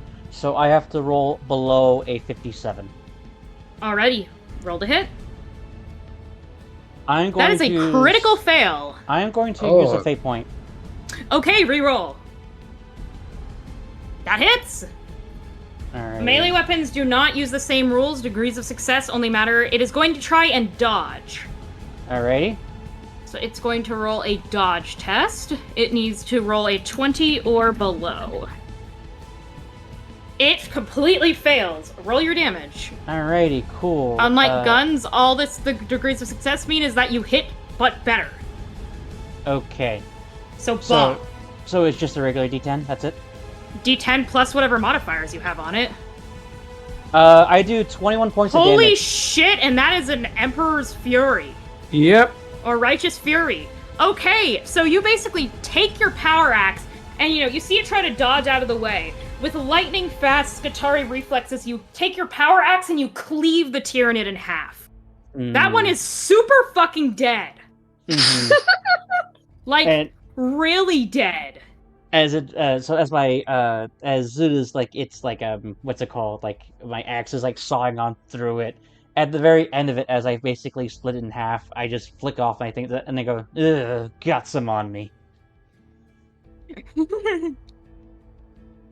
Alrighty. That is my turn. Yeah, because you can't use the Righteous Fury because it's fucking dead. Alright, well, That was terrifying. after that display of Skitarii power, Ron, you're up. Oh Me. yes, you are right. Ron. You are right, Skid. I must make a toughness test at the end of it. Yeah, I was about to say, I definitely know that one of the largest things you have to make a toughness test afterwards Oh yeah, to well, make sure then you don't that toughness die. test to make sure you don't overload your implants and make it so you can't use them for the next little bit. It says Because something only on my get next D10 turn. rounds. Do I have to do that or oh okay? Fatigue is temporary. Thank Christ. I thought it was gonna be like Yeah. a permanent Yeah. debuff. No. Fatigue is temporary. It's removed after a minute of rest or an hour of rest. So yeah, I'm fatigued. You gain Oh. 1 level of fatigue. That means all dice tests are at a -20 until that's removed. Yeesh. That sucks. Yeah, Yeah. That's why I have Logis influence. I have not used it once. Skid, you're Alrighty. up. I'm up. Yay. Coolio. I'm gonna do a fucking semi-auto burst. Oh shit, I never rolled for Civilia's initiative. Hold on. If she goes before you guys, I'll just have her go after Ron. Okay. Yeah, I'm And gonna do then slaughter a and semi-auto sacrifice. burst on this guy right here. When I'm highlighting. This one already. Please. So semi-auto burst. I believe you gain a +10 to your ballistic skill, and on each +10. successful hit, you and each degree of success past, just straight up succeeding, you get an extra shot. Okay. That I hits. have to make a 60. That is a 3. Well, so what's your rate of fire? What's my rate of fire? I'm using a Hellgun. I had it pulled up just a moment ago. Let me scroll all the way back up in the rulebook. Actually, wait, I have this on my character sheet. I don't know what I'm doing. It's like right down here. My rate of fire, 3. 3? Uh, Okay, so you or- hit 3 times. Roll hit 3 times. 3 shots of damage. Fuck yeah. Uh, Does the modifier count for all of them or just Yes. Okay. Diego, can you edit Civilian at 12 for next round? Got it. Because she is technically here. Yep, nope, just 23. Okay, I'm not even gonna worry about subtracting its toughness bonus from the first shot. Ron, you basically switch your Hellgun into semi-auto, basically take aim, 3 blasts of laser fire just connected the Tyrannid, 1 into its, frontal carapace, 1 blasting off its tail, and then the 3rd one straight through its stomach as it falls to the ground. No longer buzzing and totally dead. Ron kind of breathes he kind of stands up straight, takes aim, shoots, and then he kind of slumps back down to his little slouchy little height, and he kind of breathes a sigh of relief, even though there's 1 left. That's the end of my turn. Yeah. Good work, Skid. Thanks. Bonk. I need to check. Sevilla is going to go next because I forgot that she was here. She's supposed to be here. I don't know why I forgot. I need to real quickly check what this does. You for gore. I did for gore. Okay. Yeah. So she is going to try and manifest a psychic technique. She needs to roll against her willpower. Otherwise, wonk, wonk. bad shit happens. Yeah, that counts as bad shit. What level boy. of touch by the fates does she have? Yeah, I'm gonna have her re-roll that. That succeeds. Okay. She's fine. Let me mark down that she's used 1 point. She is currently manifesting Force Bolt, which means that, Sark can hold a bolt of force at the target. The Psyker makes a ballistic skill test to hit. Alrighty. She now needs to pass a ballistic skill test. This isn't affected by range, so that does fail. Alrighty, so you basically watch as she manifests effectively a bolt of psychic energy, shoots it at the creature, and it flies just below where it should, missing its mark. However, Psychers are funny. That's a half action. I believe. It is. Yes, it is a half action, Assuming it and follows the same logic as the navigator. yeah, she manifests the second one just fine, no problem. She's an astropath, so she gets a whole bunch of bonuses. Yep, that hits. She deals 15 points of impact damage. You basically see as she conjures a second bolt, she basically slices her hand, to the side as it collides with the Tyrannid, and it basically just explodes into a pile of gore. All of the Tyrannids are dead. Ron kind of lowers his gun a bit and he goes, "Good job, Sevuli. I knew you could do it." She gives you, like, nod, and then very quietly says, "We should get out of here. There may be more." Yeah, I agree.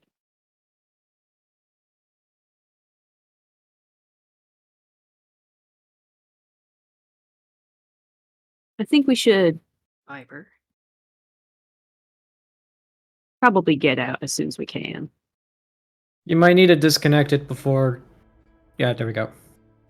Now it's working. Okay. Is it still? It's still playing the combat music. Just disconnect the bot entirely.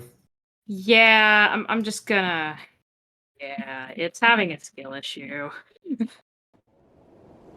There we go. Alrighty, continue. Sorry, the bot was having a stroke. You're not so good. Ron kind of like looks up from talking to Sevuli. I think we should heed her advice and leave while we can. As you say that, you hear like a locking mechanism, and then from there you hear a very loud like squish and like snapping carapace as Gradius is curb stomping their heads in one at a time to make sure they're dead. Oh, they are very dead already, but you basically completely decimate them. They're not coming back. Mm-hmm. Gatari, I appreciate your due diligence, but we have Will, more you're pressing crushing- matters. You're crushing their heads, correct? Yeah. Make me a toughness test plus 20. Ah, Okay.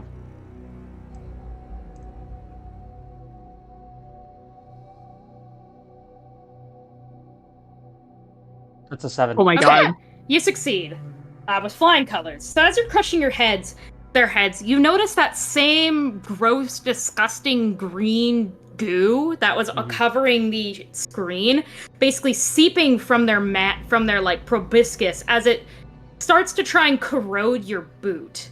You basically shake it off and, immediately get it off of you. However, you realize they spit corrosive acid, effectively. Hmm.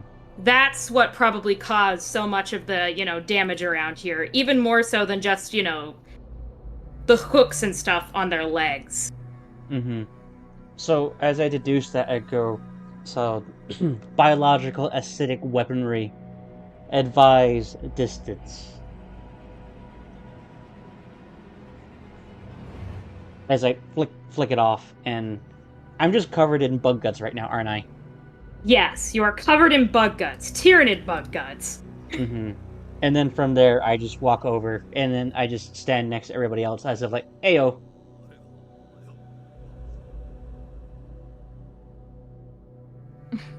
Alrighty. Right. I don't trust this at all. There may be more of these creatures. No doubt in my mind that they've turned this entire space hulk into a nest.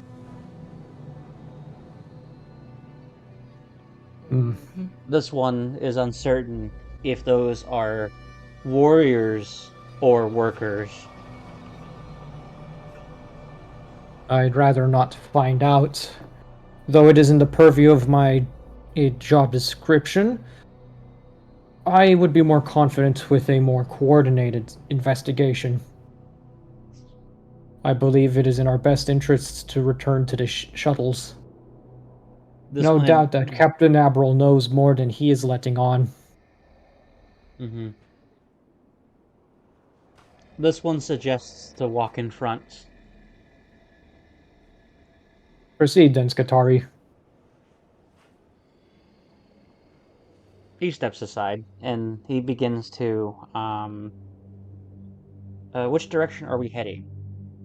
Back south the way you came. So basically, the way the Tyranids came from is the way to the shuttles. However, you could assume because they can fly and just the general disrepair of the Space Hulk, the fact they came from that direction is coincidental. Wherever the nest is, it wasn't on the way that you took to get here. So as long as you follow the path back, go back the exact way you came, which you can recall as a, Mechanicus, you should be okay. There is a chance you might run into more, however, given you didn't see many on the way here, you can logically deduce that probably they were just passing through this area. They don't frequent the way that you used to get here. Otherwise, you would have seen more signs of their life before now. Okay, then. Moving on. Let's head out. Onwards. Alrighty. So, as you guys are basically walking down the path, back the way you came, you see Sevuli kind of like stop fast and basically like tilt her head as you immediately all feel the familiar chill of Psyker energy. It's a small quiver, it's not really the warp, but you can tell something's being channeled as she basically very quietly says, They've lost connection with the captain. They require backup. The Then shuttle let's go crew. provide it. Onwards, then. You heard the astropath. Alrighty, so you guys get back to where the shuttles are, and you see as the shuttle crew, all the people are basically, they're quickly untying, the shuttles, and as you arrive, you hear the Vox network once again buzz to life. Ugh, just in time. They just lost contact with Admiral and his personal guard. We don't know what the hell's going on over there, but it's probably something bad. You guys found Tyranids, who knows what they ran into? Or, he doesn't say Tyranids, retcon that. You guys found Xenos, who knows what the hell what by the God Emperor he ran into over there. Let's move out. So they basically very quickly, you all pack back up into the shuttles to fly to the other side of the Space Hulk, over to where the bridge is. Tam, you know what time this is. You know what this means. Make me a piloting test. Sorry, what was that? Make me a piloting test. Okie dokie. You gotta get the shuttle over to the other side.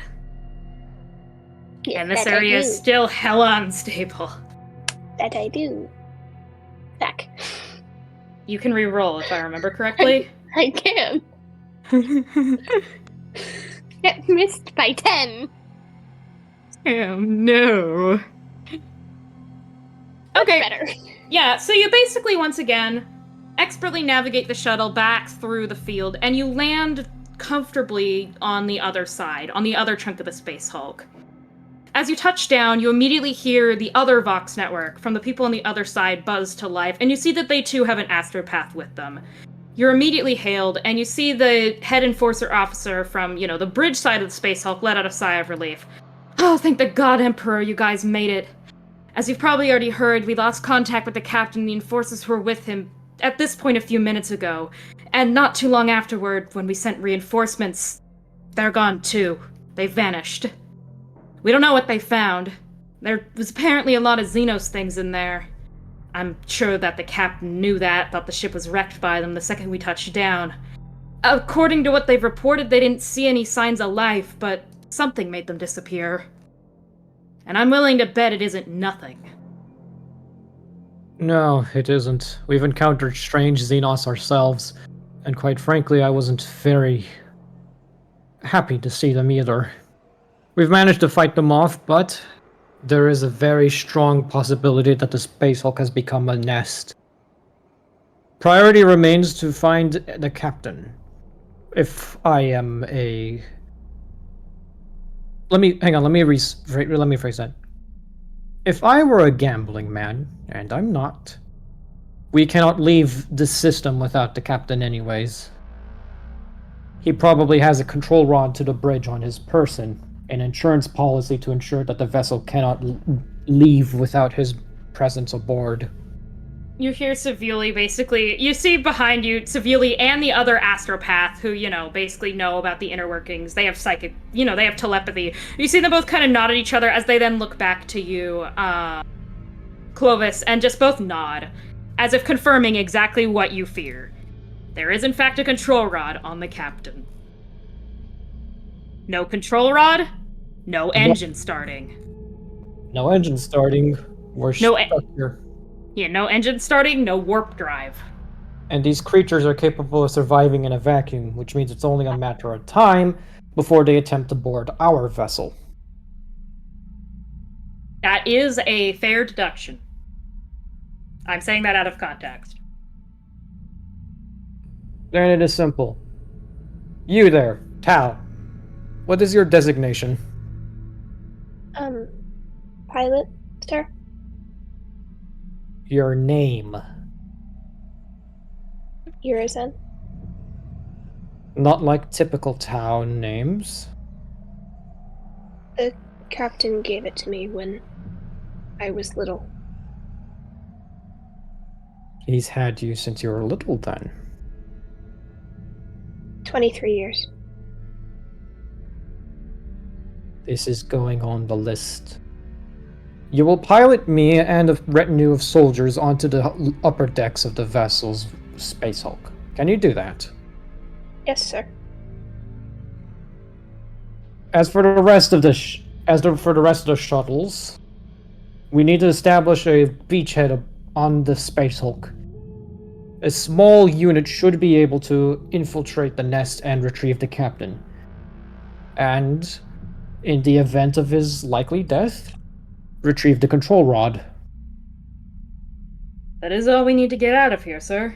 And I believe if what the Administratum Factotum, not that one, he kind of gestures to Ron, but the other one is to be believed. I think you have the legal sanctioning in the captain's death to take over the ship. As the highest ranking agent of the Imperium and the will of the Golden Throne, I will be assuming temporary command of this vessel and its crew in order to facilitate the rescue operations. Do I hear any objections? None of the enforcers say anything and just basically give you a salute as if to say, "Yep, sounds good, boss." Excellent. Finally, someone willing to hear me out. Now then, begin boarding procedures. We establish a bulkhead on the Space Hulk, establish a perimeter, and begin investigating the wreckage. No one is to leave the perimeter of the landing site. Understood? Yes, sir. Excellent. The Skitaria and the Factotum shall accompany me, as well as the Tau. Celavi, if you would be so inclined, I'd like you to join us as well. You see her nod. That way we can keep communication, Vox Network or not. Yes. Now She then. kind of looks to the other astropath, and you see them basically... You feel the chill. They're talking to each other psychically. What they're saying remains up to interpretation, but they're probably just, establishing a psychic frequency. Now then, to arms, gentlemen and ladies. We have a nest to clear out. Alrighty. Understood. With a bulkhead being established, we are going to take a 5-minute break. Oh, this means I can eat my Lunchable. So, how are you guys liking the Tyranids? Very The little fun. critters. I wish I made don't them, like Tyranids. I really wish I made love them, blasting things. I really wish I made them my hated enemy, What's your hated enemy again? Voidsman, or Why? Void Pirates. Void Pirates. Okay. Oh. I loved just absolutely blasting something into oblivion. That was fun. I can't believe my very first attack of the game, I completely just decimate a creature. Just Yeah, Same. you literally just exploded the shit out of that thing. It didn't even stand a chance. Yeah, no, you're definitely the melee tank. You have Oh, become yeah. Pascal. You beat that thing's, Explorator moment. Mm-hmm. Honestly, though. If I built Cadmium right. Unfortunately, I didn't do that. Anyway. 5-minute break. time. Everyone back here by XO8. Or I Okay, will, got replace your shins like a Okey-dokey. Mechanicus. Trust me, it's not that very difficult of a procedure. You can't replace my shins. I don't have any shins. And do not worry, we do not use painkillers. You'll be alert during this whole process.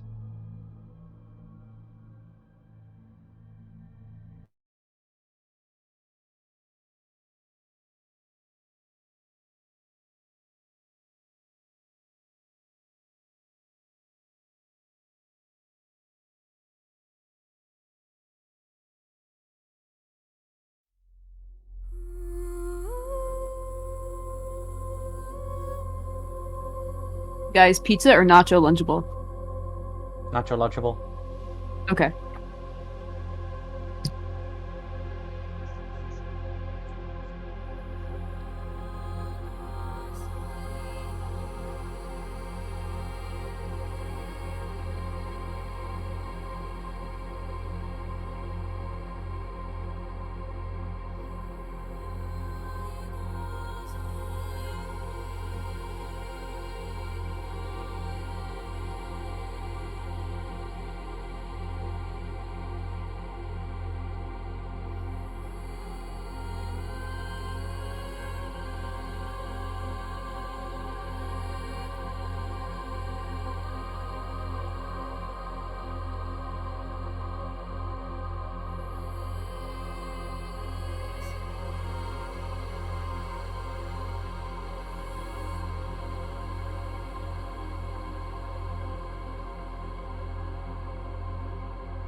The Game Master returns. Hello. Hello. I hope you guys are having fun so far, being gremlins. Yes. Give me more. You want more Tyranids to kill?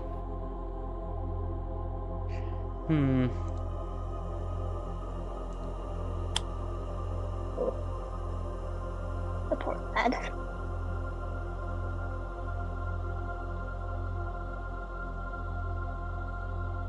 It's okay, Ruffy. It's okay. Me putting my water bottle down does not mean you all of a sudden can't walk. You're okay. Okay, sweetie. Poor Urzen. I have a Sorry, combat. Urzen. There's a combat clarification I kind of want clarified, Loon. So Mhm. with melee combat, I don't need to worry about worry about penetration. It just depends on if the target is able to dodge the melee attack. No, you still need to worry about penetration. It's just those enemies didn't have any armor. Oh. Okay. Alrighty. Nacho lunchable. My dinner. Because the dining hall failed me yet again. And has continued to do so. Sad.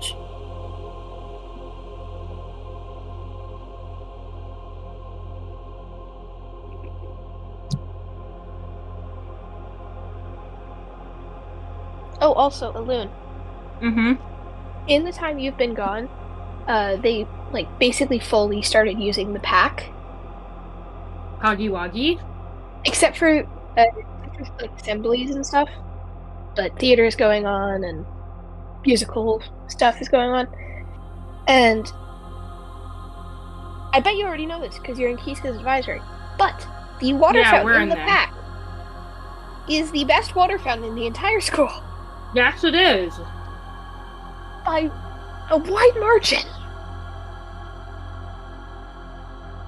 Mm-hmm. The one thing is the sensors are a little too sensitive. Yeah, still though.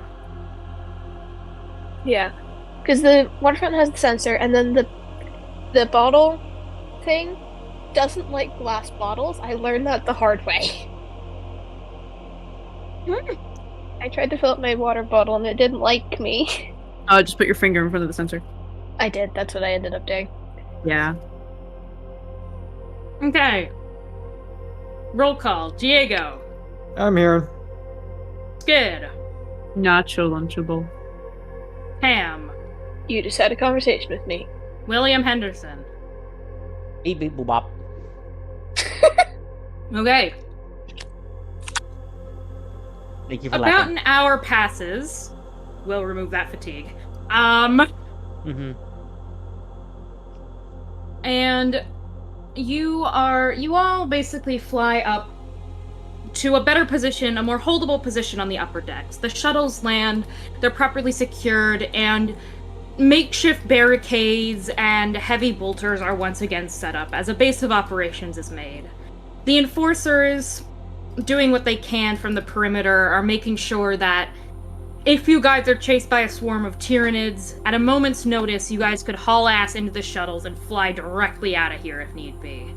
That being said, the dark stairwell up into the upper decks and leading towards the bridge isn't exactly welcoming.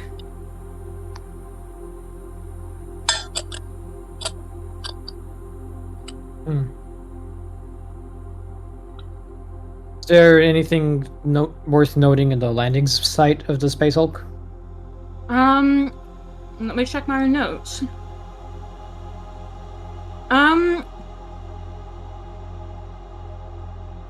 In this place that you, initially land at, not specifically. It should be noted, though, that in comparison to the other side, at least where you are right now seems to be in slightly better repair than the previous part you were at. The lights appear to be functioning on at least, occasional auxiliary power. A couple of, circuits are sparking a little bit, but they're at least are functioning grav plates. Currently, you're a little too out in the open to remove your void suits, but you think once you get inside the hull proper, there should be stable conditions, even if, the electrical circuits are still a little bit iffy. Noted. Clovis signals to the enforcers to maintain close watch as he gathers his men around him. I need not remind you of what it is we are facing in this space hulk. You've seen them yourselves, so I trust that you will all be vigilant and careful. Are there any questions before we proceed?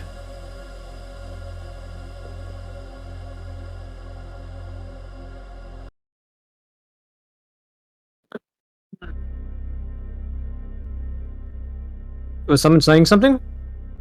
I'm not. Yes. Ron basically just went. Skid, I can't hear you. You can't hear me? No, you're speaking so low, I can barely hear you. I am in my microphone. Skill issue? Hold on, let me unplug it and plug it back in. Is anyone else having issues hearing what Skid is saying? That better. Can you hear me? Yeah. Okay, let me also turn up my gain a little bit. Am I clearer or am I still the same? You're better now. A little better, yeah. A little better. Okay, my mic's been having issues lately. I don't know.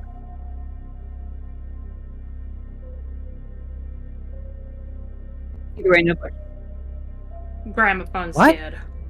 Bro, I think your microphone's having trouble picking up what you're saying. Specifically when you speak okay. in that voice. Yeah. Speak in what voice? I'm talking normally. Ron's voice. Oh, in Ron's voice? Oh, that's probably because I don't really know how to do it, too loud yet. Working on it. Well, the microphone isn't picking it up and we can't hear you. Oh, well, I'll just have to do it louder.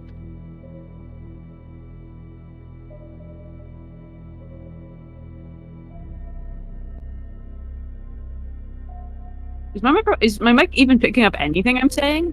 No. Bro. Maybe just talk as Skids. Yeah, just talk normally, Skid.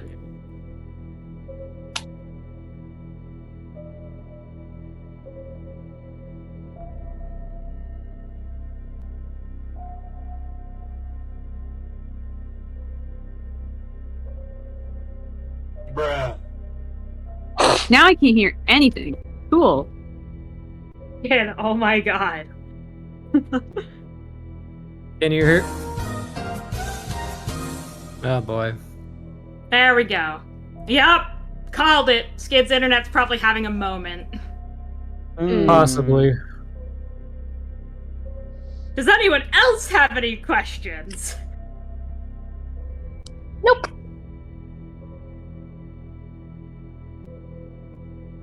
Okay.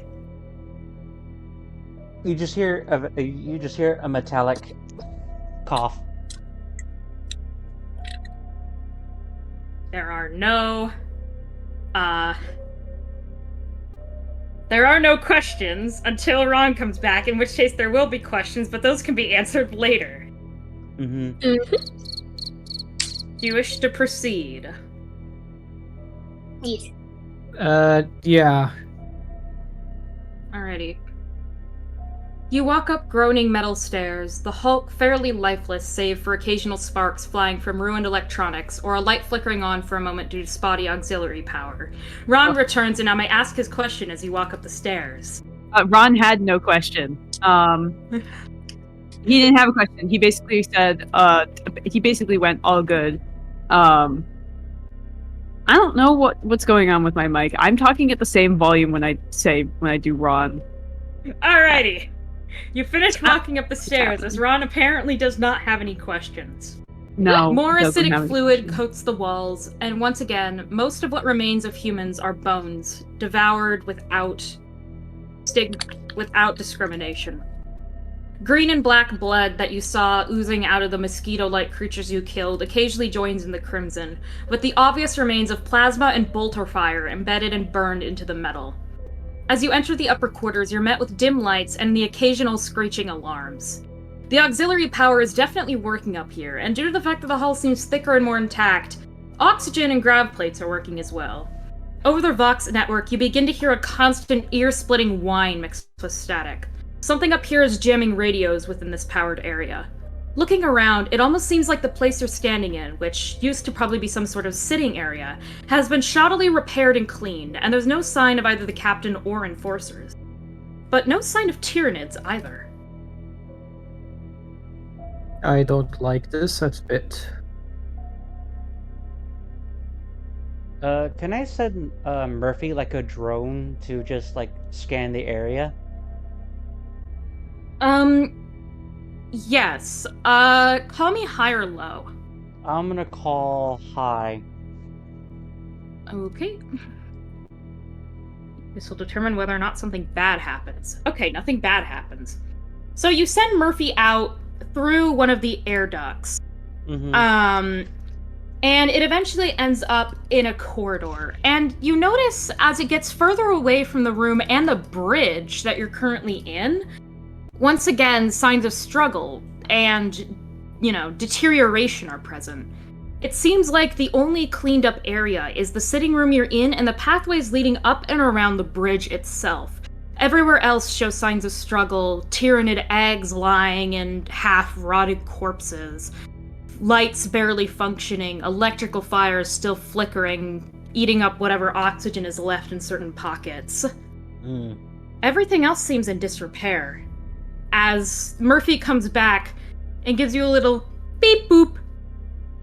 And then from there, I do like a little head pat, like good job, as it basically reattaches itself to my utility belt, Mm-hmm. like Kratos from God of War.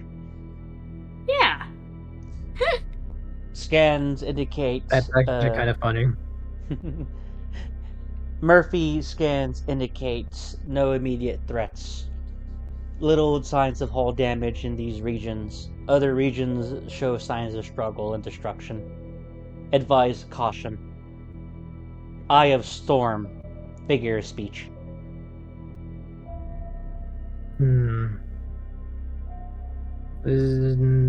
Noted for the record.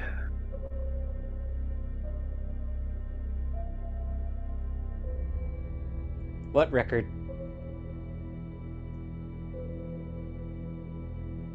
Moving on. Is there anything else worth noting before we enter this area? To look around the sitting room, roll me an awareness or search test. Either works. Everyone can roll this. Awareness is trained, Awareness. fortunately. But my perception is dog shit. It's my lowest stat. Yeah. Will sees dick. Tam might I see something. I see nothing. Guess one Okay. degree of success from me. Tam and Yes. Ron. Ron, as you're basically looking around, looking under the, mildly disrepaired, cushioned, chairs that have lost their stuffing but are otherwise fairly intact, you're looking around and you see a plasma pistol. A very damaged plasma pistol. You pull it out, and as you look at it, it has the symbol of, Abral's fleet on it. This belonged to one of Abral's enforcers, and it was just laying on the ground here with no sign of a struggle. Just the pistol, its plasma chamber now completely broken. Ron kind of turns it over in his hands, and he kind of turns to everyone else and goes, I think I found something that might be a bit important. This belonged to one of Abral's men, did it not? It did. This is, he points to the symbol on the side, the symbol of his man. Well, it is not useful well, I would say this is subpar now. It might have been a fine weapon once before, but this thing is a ticking time bomb. Keep it on your person for now. If the tech priests can repair it, then all the better. If not, do with it what you will. Understood.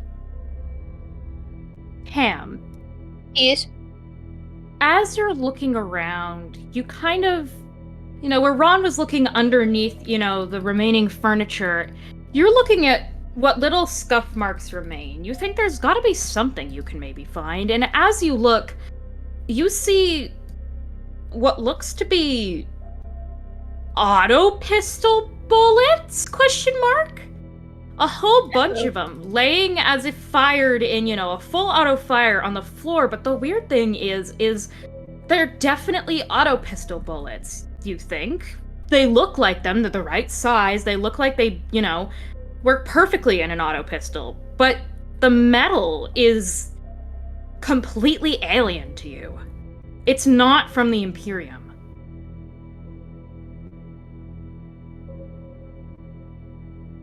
That's not good. Hey, Ron? Yeah. What are those? And he's gonna, very slowly point to the small Auto pistol not shells? bullets.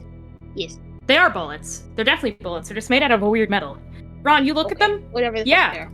Those are auto pistol bullets. A lot of them. As if someone just basically mag dumped their auto pistol at something here. But there's no blood.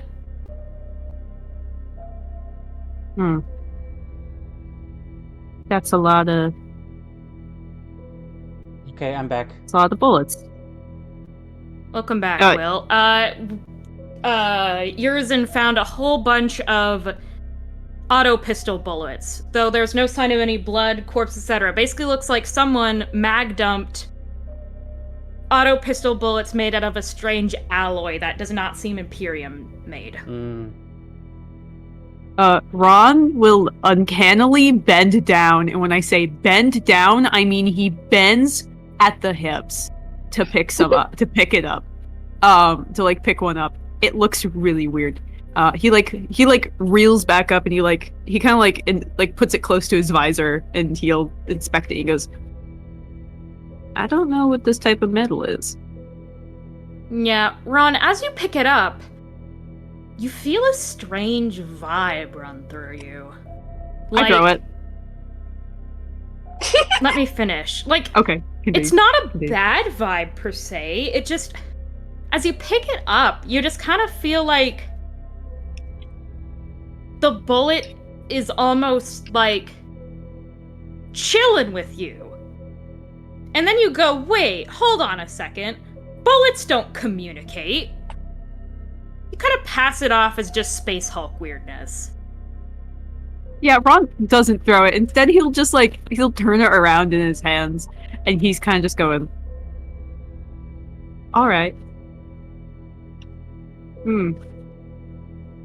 He's a little uncomfortable about that, actually. Yeah, it just feels like, you kind of get like a kind of welcoming vibe from this bullet that you have in your hand. Ron doesn't like that. She's just gonna gently put it down on the nearest table. You set down the bullet. I set down the bullet.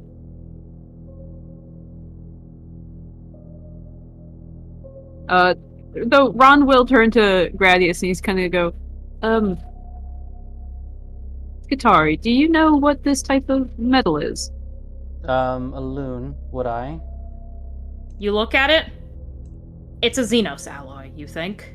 Mm-hmm. Either probably from some, you think to yourself it's kind of like plasteel, maybe, but it's like plasteel in the same way that it's light and very durable, but the color and, the sheen is all wrong, though it looks like it functions similarly to plasteel. Sever designed the plasteel, Xenos in nature. So, am I able to tell what kind of fragment it is? Is it a piece of armor? Is it from a carapace? It's a bullet. Oh, it's a bullet. Oh, okay. They're bullets that are lying on the ground. Sorry. And now that Ron is put on a table. Oh, okay. I missed that detail. Yeah, I know. You were taking a phone call, no worries. Right. Can I do like a tech test to determine what kind of weapon it could have come from? Auto pistol. Oh, Indeterminately auto pistol. Got it. So I basically repeat all that information. I find it highly unlikely that those insect-like Xenos we encountered earlier are capable of manufacturing bullets. There is a third party aboard this Space Hulk, and I fear that we are rushing towards some sort of trap. Is it possible that the crew captured these Xenos? The captured Xenos escaped and took over the ship.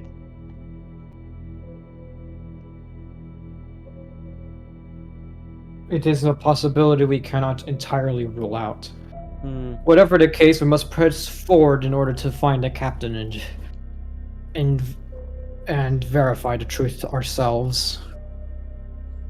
Is there like a computer terminal I can use to basically pull out the ship logs? Call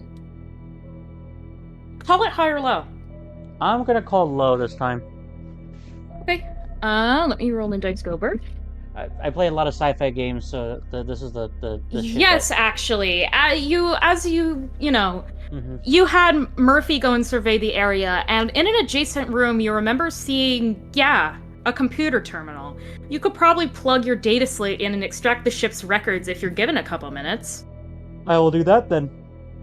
Alrighty, you go in, you plug it in your data slate, and you pull up the ship's logs, or at least what's salvageable from them. The auxiliary power and the fact that the ship isn't really functioning too correctly, this computer's been off for a while. You don't get maybe as much information as you like, but what you do get is a manifest. Not a complete manifest, but a chunk of one. It looks fairly ordinary. Extra bullets, nothing Xenos made, extra weaponry, supplies for a deep void run, couple of Navy corvettes and the fuel needed for them, as well as the fuel and power for the plasma drive of the main light cruiser. You find, the personnel, and there's, a lot of voidsmen, a couple Skitari, a nice faction of Mechanicus. It looks pretty typical. They weren't carrying any Xenos cargo, let alone Xenos creatures. Can I check out the manifest, see if I can discern anything unusual? Yes. I'm gonna give this to you for free, because you know very well how to check for any hidden meaning. Nothing.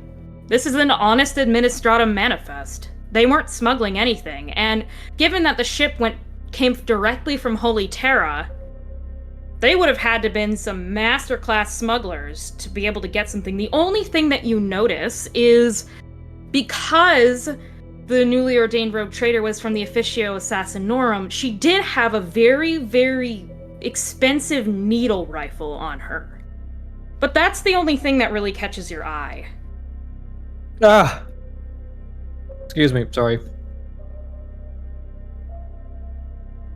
Either we are dealing with a very competent crew, or there's another manifest.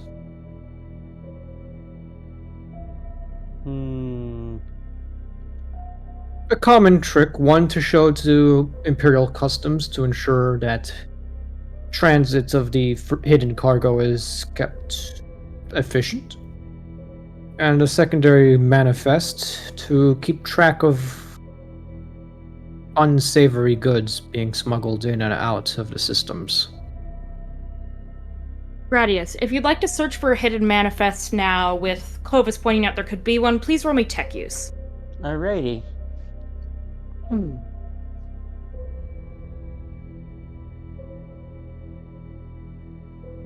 That is a failure. Yeah. You find nothing. You plug in a couple codes and you're eventually hit with an access screen. You're hit with a screen that effectively asks for a username and a password. And you rack your brain, you enter in a couple common Mechanicus and Administratum codes off the top of your head. Nothing works. It just keeps denying you. There's some information that's hidden behind this safe lock. What it is, who would have access to it, and, you actually being able to get into it are all negatives. You draw a blank, but you definitely do find that there's something in there that's been hidden. Very, very heavily encrypted, might I add, too. It took you a good 5 to 10 minutes of searching as an admech to even dig this up. Mm-hmm. Whatever this pit of information is that you just found, not only is it well encrypted and well hidden, but it seems like only 1 or 2 people probably had access to it on the entire ship. This confirms my initial suspicions. The vessel was carrying something hidden. Why else would there be classified records tied to a manifest?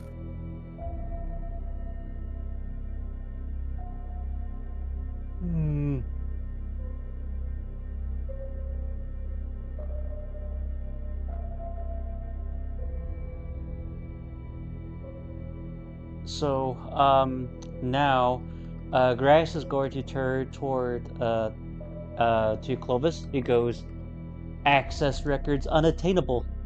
Require access, from member of crew. Preferably implants or passkey. You two. He points towards Urzin and Ronald. Keep an eye out on any spare implants and augments. Hopefully one of them contains the data keys necessary to access these records. Understood. Yes, sir. Alrighty. Would you like to proceed? Yes. Yep. Before we proceed, Ron kind of stays behind for just a moment, and he's been looking at the bullet that he put down on the table this whole time. He's gonna pocket it for later. Is it by your legs? No, he's picking up the one that he put down on the table. Yeah, I know. Are you pocketing it as in it's anywhere near your legs? Yeah, sure. You feel it fuse with you. Zoom. It just... The minute it gets near the alloy in your legs... Slurp! It's part of him now, and you notice a couple scuffs have been ironed out. Ron immediately shudders, full body shudders. And he looks down his legs. He goes, "Well, I'll be." Everything all right, sir? Once again, just Ron is fine, and yeah, everything's fine. Just kind of concerned about what these bullets are made of, is all.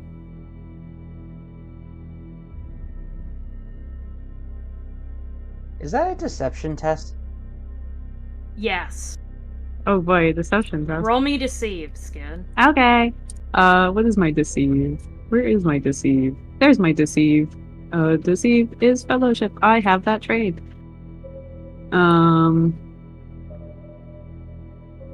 Sevilla, who doesn't trust Dick, but also doesn't going to say anything Failed. about it, is just going to make a I secret failed. scrutiny test. You basically, at this point, all your void suits are off. You don't need them anymore, and their built-in Vox network is just actually more distracting than it is helpful because of the static and the whining. You hear Savuli just say, very casually, "The metal grows itself. It is not flesh, but it is not steel either." She just walks off to follow Clovis. Clovis is already pressing on ahead, unaware of what's going on. If he bore witness to all this, the shit would go down. Luckily, Ron stayed behind. And Ron kind of just goes, "Thanks, severely." He kind of like looks down at the mass of bullets on the ground, and then looks back at Urzen. "Let's just go."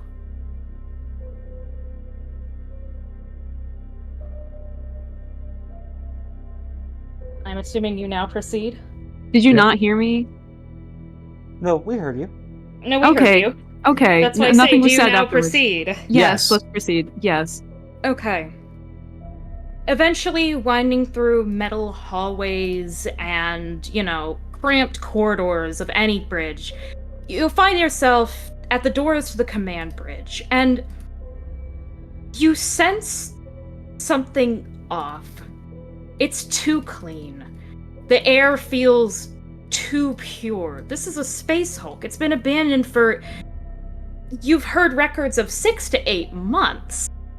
But as you enter the area leading up to the bridge, everything looks like it's in perfect repair, as if someone had just been here and just, fixed everything up. There's new patches of metal where holes used to be. Blood has been cleaned off the walls. The closer you get to the bridge, the cleaner and better the power supply gets as well.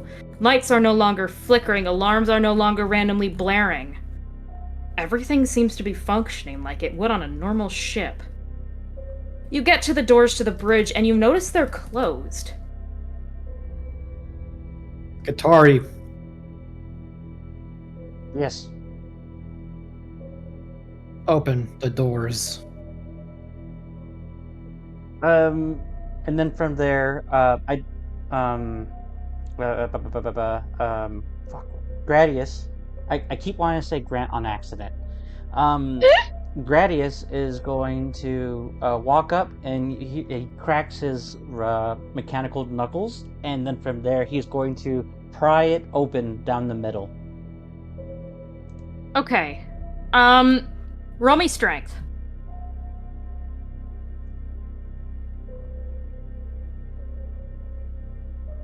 It is The door doesn't budge.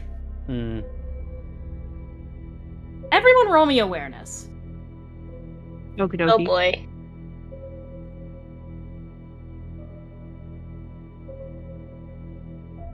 Jesus, this dice bot hates us. What the fuck? Yeah. Guys. Tandis, Nope. please tell me. No! Well, let's see. Where is perception? Perception. Yeah. Perception's 35. Motherfucker, Oh. even severely doesn't. She's a fucking astropath and she fails. She's a plus 20% to awareness. Okay. She's also probably blind in both eyes. She is entirely blind, this is true. You see her, as you guys are kind of looking at the door, you feel like somewhere there should be a mechanism to open it, knowing how command bridges work. There should be, a control panel somewhere on the outside, but you don't see it. It's somewhere. Probably in this hallway.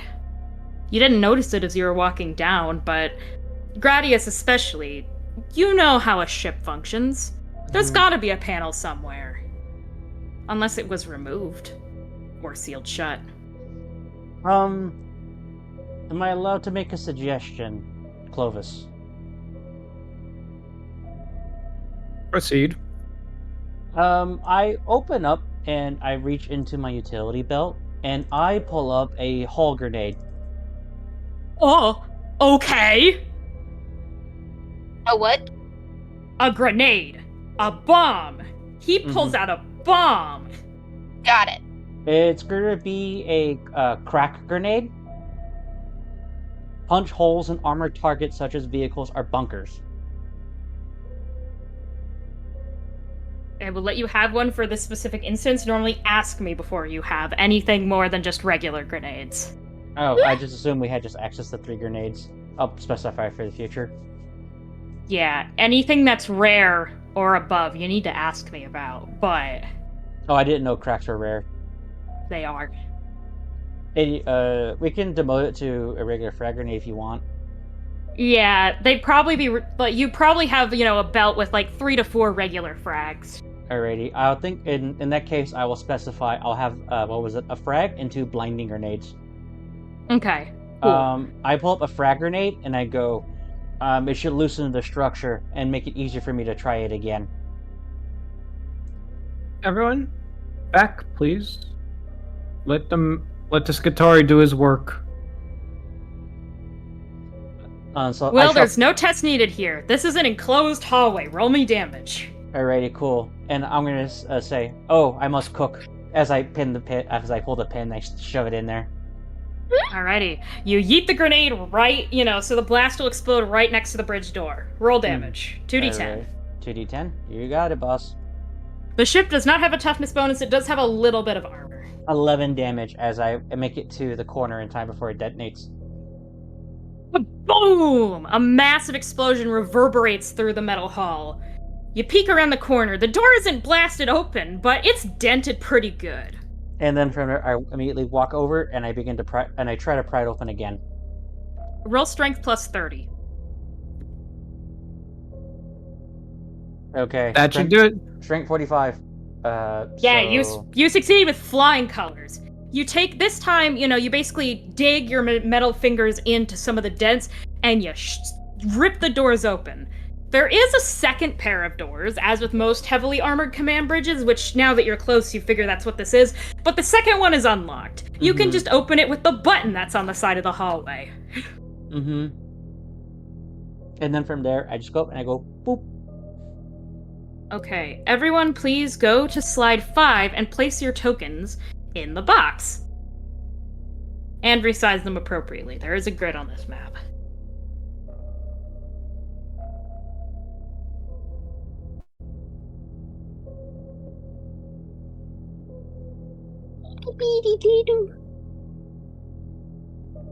As you enter the bridge, you're hit with the smell of blood and carrion.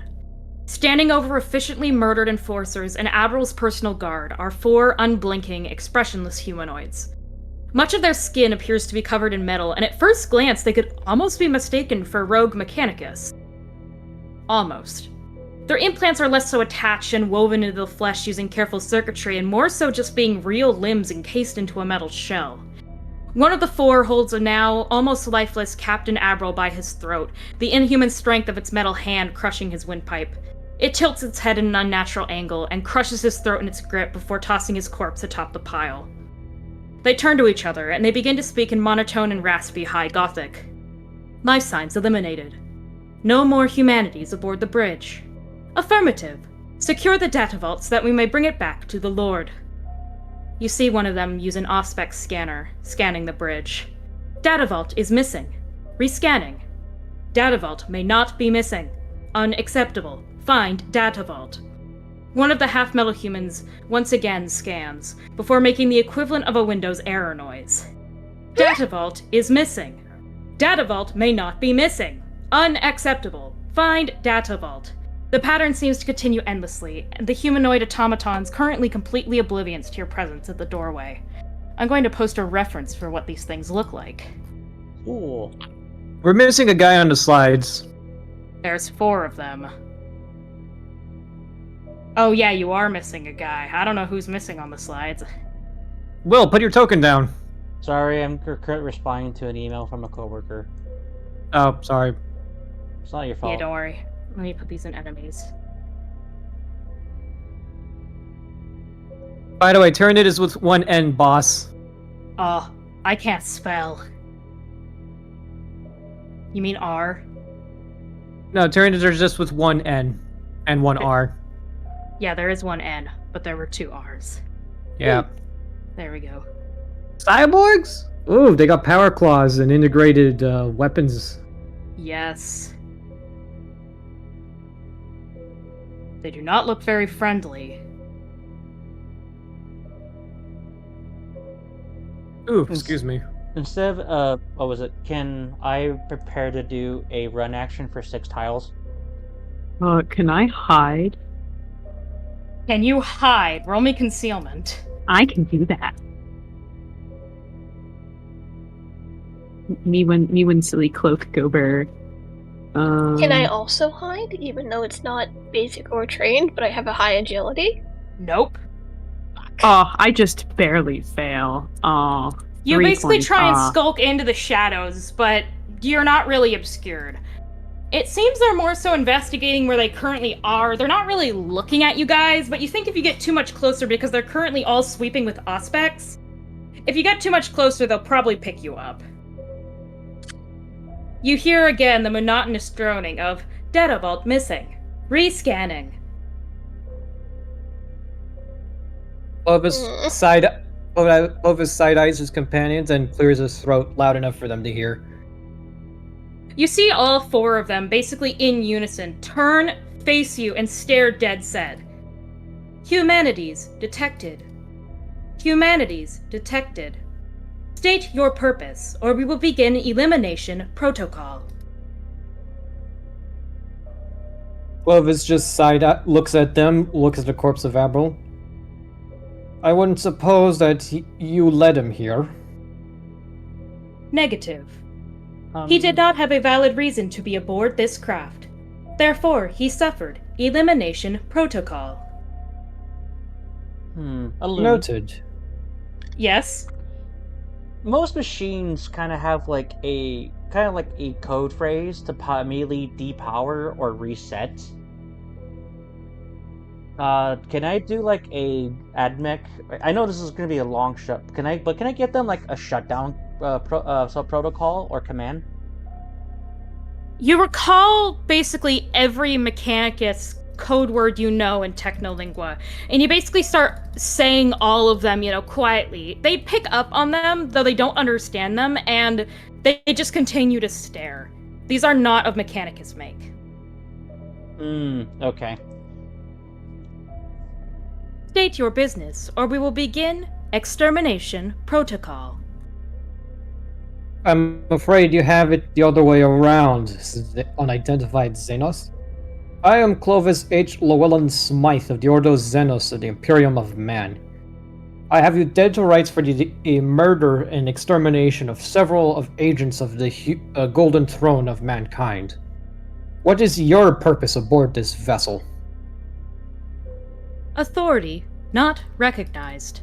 No further information needing to be given. State your purpose, or we will be commencing extermination protocol.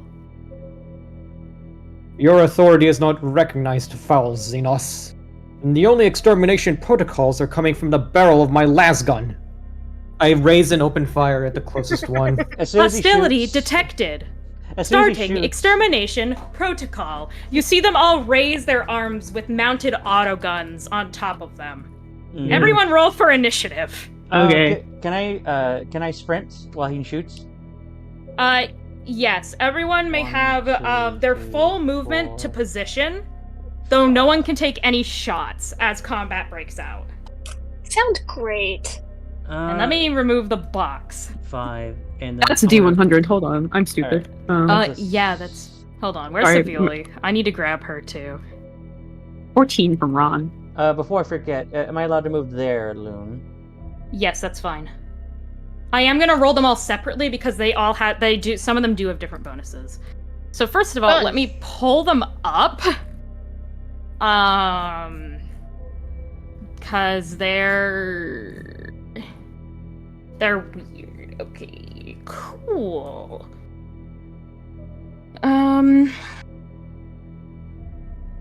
So I need to roll.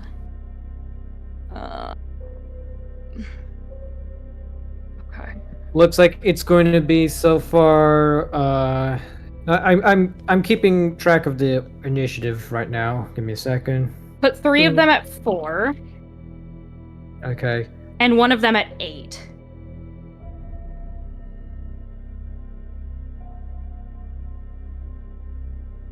And Oh, then I forgot to roll my initiative. My bad.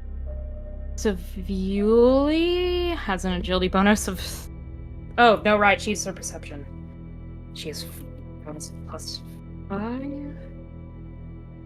That's for Savuli, so she just had a massive fucking skill issue. All of them did, now that I think about it. A lot of... no one rolled well on initiative. Hold on. I rolled well on initiative. I rolled Except a 14. for Ron. For once. What did Ron roll? A 14. That is with modifiers. Cam rolled an 8. Mm-hmm. Who's higher, Tam or the cyborg? One of the cyborgs is at, One of the cyborgs is at 8 with an agility bonus of 1. I think Tama's the higher. I have agility bonus 5. Yeah. Yeah, Tam definitely goes first. Holy shit, Elune, this music Thanks. goes hard. I love it. Yeah. Alrighty. First up, Ron. There are currently 4 cyborgs that just said that you have been marked for extermination protocol. What would you like to do? I would like to mark them for extermination protocol, and I'm going to unload a fucking semi-auto burst on one of them with my hell gun. Which one? I'm gonna go with this one. That I'm one. highlighting. That one. Okay, I need to actually number these 1, 2, 3, and 4 because they have different traits. So let me just. Cool. Okay, so you're targeting number 1 by executive decision of me. Yes. Alrighty. Please roll a semi-auto burst. That fails. Okay. Let me actually check this one. Actually, can I use I'm gonna use a fate point. A reroll. That Yeah. hits. That's 2 degrees of success. Much 4 better. degrees of success, technically. 4 degrees, Okay. which means I get 2 extra shots. Yeah. So you hit 3 times. Roll 3 things of damage. It is going to try and dodge one of the shots. Okay. It succeeds with a natural 7. Okay. It takes 26 damage. Okay, it's gonna dodge the first one. That So one, it 7. dodges the first one, so it actually only takes 19. And what's Oh, your hold on. penetration? That's supposed to be a plus 15, not a plus yeah, 5. okay, but what's the penetration on your gun? 7. Okay. It applies its toughness bonus. You unload into this thing. It dodges your first shot, which would have dealt 12 damage. So it actually is only going to take 24. After its toughness bonus on the first one, you unload a pelting volley of lasgun fire into this thing. And you see it, like, flicker, spark. One of its, part of it obviously shoots up in an electrical fire. It turns its head kind of and starts lumbering towards you. Proceeding with extermination protocol. It's barely alive. It's barely alive, oh god. That's even my turn. Alrighty, I'm marking that one as red because it's almost dead. Tam, you're up. Murder time! Alright. With what on what?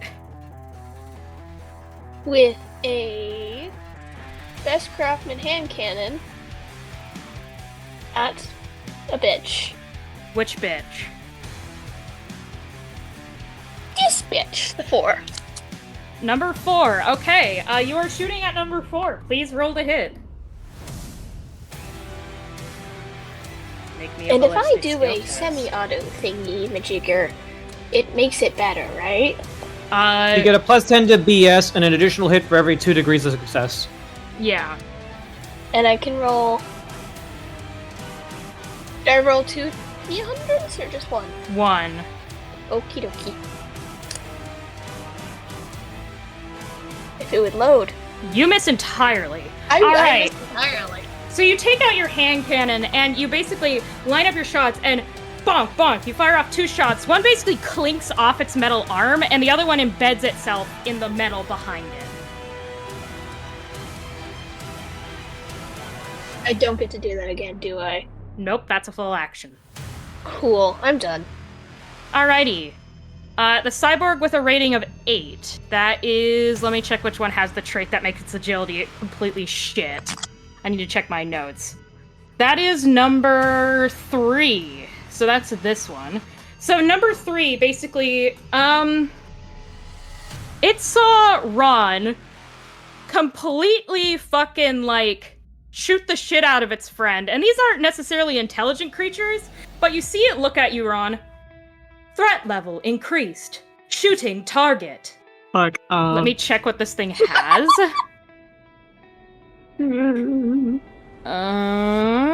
I'm just a little man.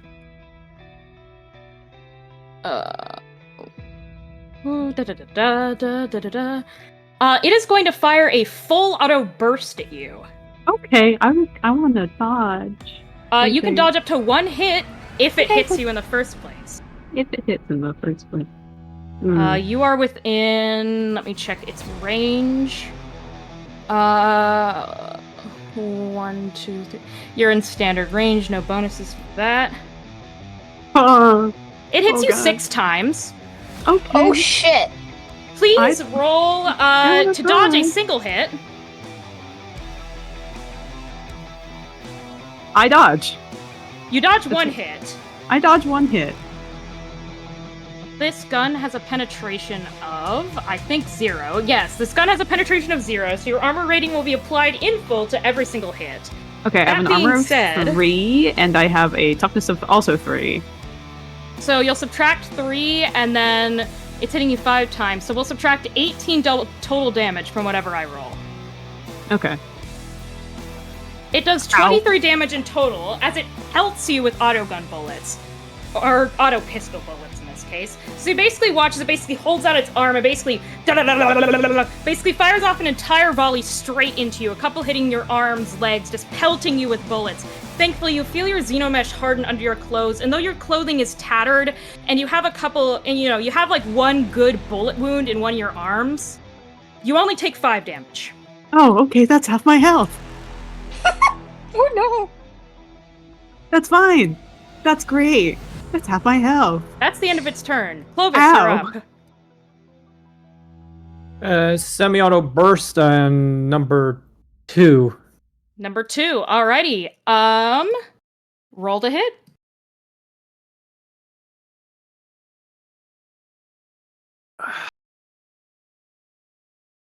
The dice I'm god gonna- hates us. I'm gonna use a fate point. Screw it. Yeah, re-roll that bitch.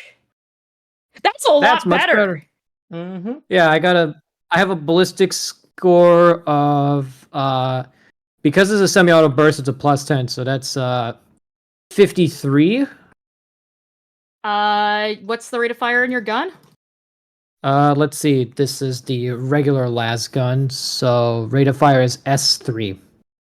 You hit all 3 times. Roll 3 shots worth of damage. Excellent. What Roll is the penetration on your gun? 0. Okay. 3d10 plus 3, 22 points of damage, and that's a Oh. max. Emperor's Oh Fury. goddamn! Yeah, Righteous Fury. Roll another attack for free. Also, don't you add the modifier to every single shot? So that's Yes, a plus you do. 9. So it's actually going to be Instead- plus 9. So that's actually I'm going to currently 31. keep track of damage. Not 31. 28. You don't get a Oh. hit for free, Diego. You need to make another ballistic skill test first. My bad. Deleting that. I will delete it for you. Bye bye. Yes. 28 for now. Let's see if you get any more. Nope. That unfortunately misses. Alrighty, so you deal 28 points of damage before armor and toughness bonus are applied. This thing has an armor rating of that and a toughness of. I need to open this document.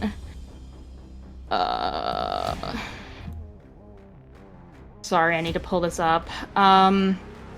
You're good. Okay, so basically, Diego, you take aim with your las gun.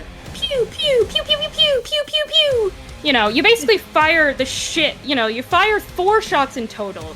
3 hitting it, blasting it in, all of its cybernetic, parts. 1 straight into its chest. And you basically watch as it fizzes, basically jerks, and you hear extermination protocol all. And you see it basically fall forward and just crunch onto the ground. That one is dead. Ordos Xenos hunting alien bastards since M31. This is your time to note that yes, they do have different stats. So, is at the end of your turn, Diego. Yes. Gradius, you're up. Alrighty, I can now stop sketching my character and then fuck shit up now. Yep. Sketching characters is pain. Shit, I forgot the Ordo Xenos was formed in M32, not M31. 1, 2, 3. Close enough. Good So- enough. You guys Alun- don't know anything, so... Alun, how does sprinting work? Sprinting, it's a full action. You move your sprint. So, And- like 6 times your agility bonus. 6 times my agility bonus, so 18 tiles. Yes. Alright. You can also do a charge attack. What's the difference? Must move at least 4 meters plus 10 to weapon skill. Yeah, so effectively, you can use... You sprint forward, and then you bonk.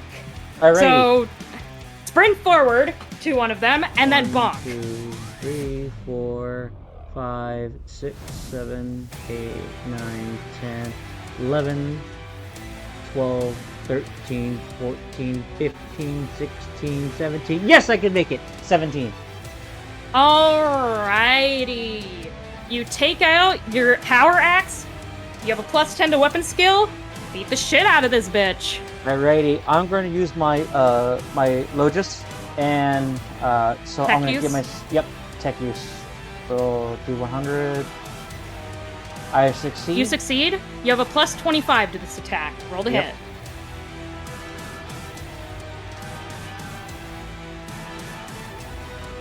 Alrighty.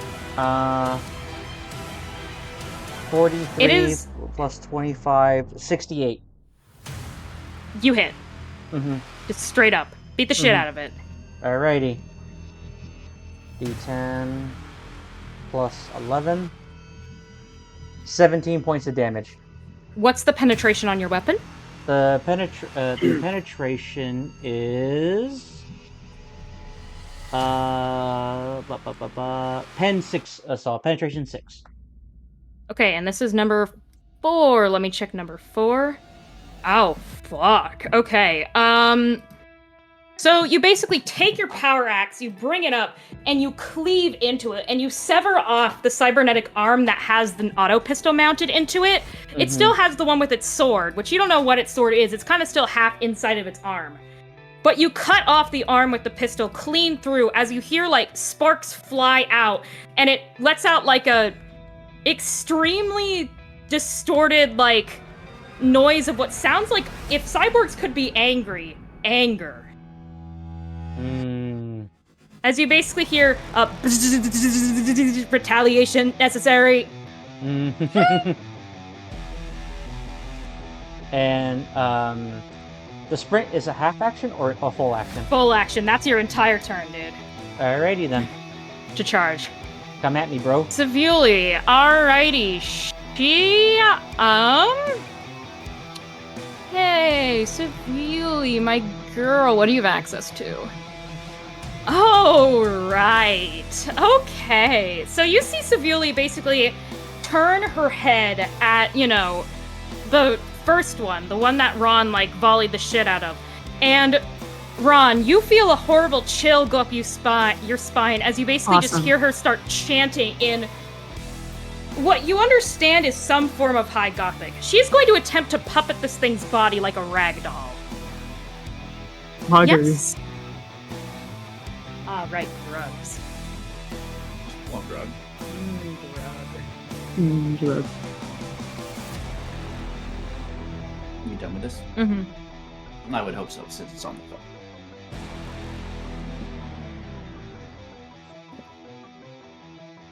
Alrighty, that is an opposed willpower test. I believe this thing's willpower is very low.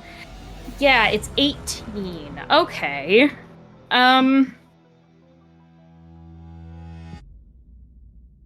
Get it, Susie. So it fails. First of all, now she needs to manifest without causing warp phenomena. Savili, don't be bad, please. Oh. State point. Does that succeed? She's an astropath. I need to check. The answer is no. I will need to roll on the warp phenomena table, but we'll deal with that Oh, no. afterwards. Oh no. Don't worry, she is a sanctioned psyker, so the chance of it being bad is very low. But not Plus, 0. She only fails, she doesn't have any actual degrees of failure, so she's mostly fine. That being said, she does manifest, and that thing is completely under her control. It has 3 degrees of failure, so you basically see her kind of like tilt her head as she basically pulls up one hand and pretty much starts piloting it. Like it's some sort of, you know, fucking toy. And she pretty much just makes it turn towards the first one. You see her basically jerk one finger up as it raises up its auto pistol to take a shot at its own ally. Based. Let's go, Suvuli. It's going to roll against its ballistic skill. Okay, it does miss, but you basically watch as it unloads a shot and it hits the wall, and you hear it kind of like making all sorts of confused error noises as it's basically starting to shoot at its own ally. Now we have to deal with warp phenomena, which is the less fun part of this. Good thing for Suvuli, it's probably fine. Psychic phenomena and perils of the warp. She gets a -20 to any roll because she is a sanctioned psyker. 41 minus 20, that gives me 21. Okay, that really doesn't do anything. You all basically feel as like a wave of just horrendous energy hits you, and you kind of all start to feel a little sick to your stomachs. You feel like if there had been any beverage, food, etc. anywhere near you, it would have just all spoiled. Nothing else horrible happens, though. That's the end of her turn. Now it's all the cyborgs. Well, number 3 currently can't do anything except stand there like an idiot because Sevilla is currently controlling it like a puppet. So that one is useless. Number 1 looks at Ron. Didn't number 1 already shoot the shit out of me? No, that was number 4. Number 1 kind of looks to you, Ron. Threat analysis complete. Exterminating threat. Let me check what this one has, because they do all have different weapons mounted on them.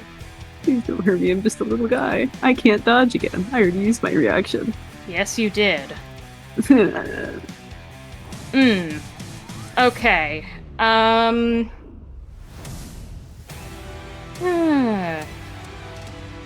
Hey, Skid. Yeah? Pray to the God Emperor. I'm praying to the God Emperor. So you basically see as its arm kind of lifts up, and you see a blast of what looks almost like Laz technology shoot out at you.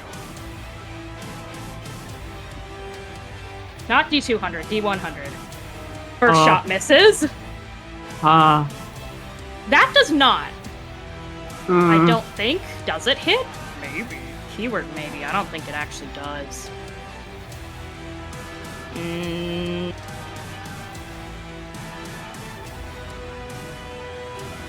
Yes, it does.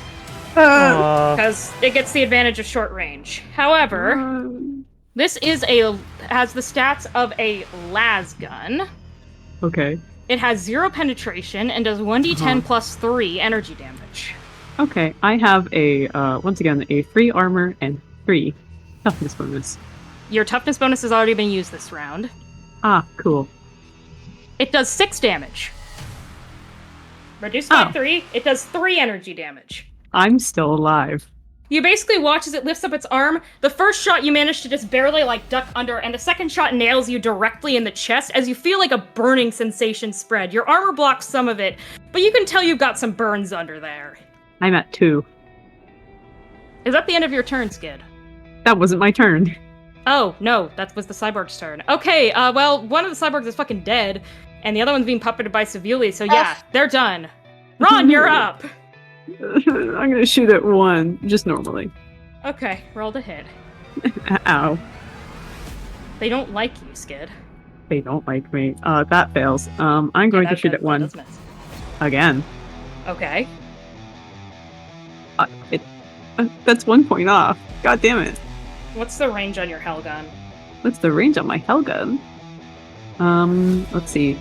That's a rhetorical question. 110 110 meters. You're in short range. That hits. Great! Yeah. Because you gain the advantage of a +10. Fog. That's the only reason why the other one did. Pardon me.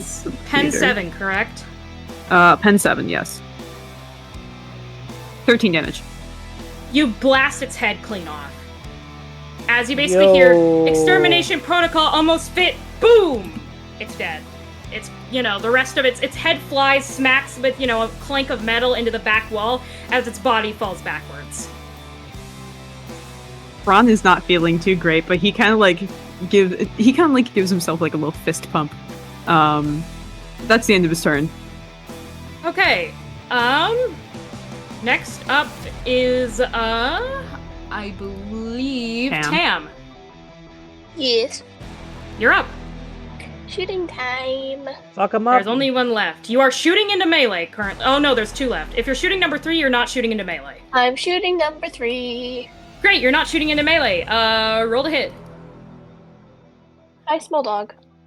Doge. That does not hit. I got to choose easy for a second. But I Your could try shotgun's that just the again. slightest bit wide. Roll your second shot. Does that hit? I don't know. Barely. Barely still hits. Roll damage. What's the penetration on your No, gun? barely not. I have a 41 and that's a 45. You're using an Fine. auto gun or an auto pistol? Or what are you using? A hand cannon? Hand cannon. Ah, fuck. Has a range 35 meters. You don't get the bonus. Never mind. Yeah. No, Wait. unfortunately, you miss. Wait.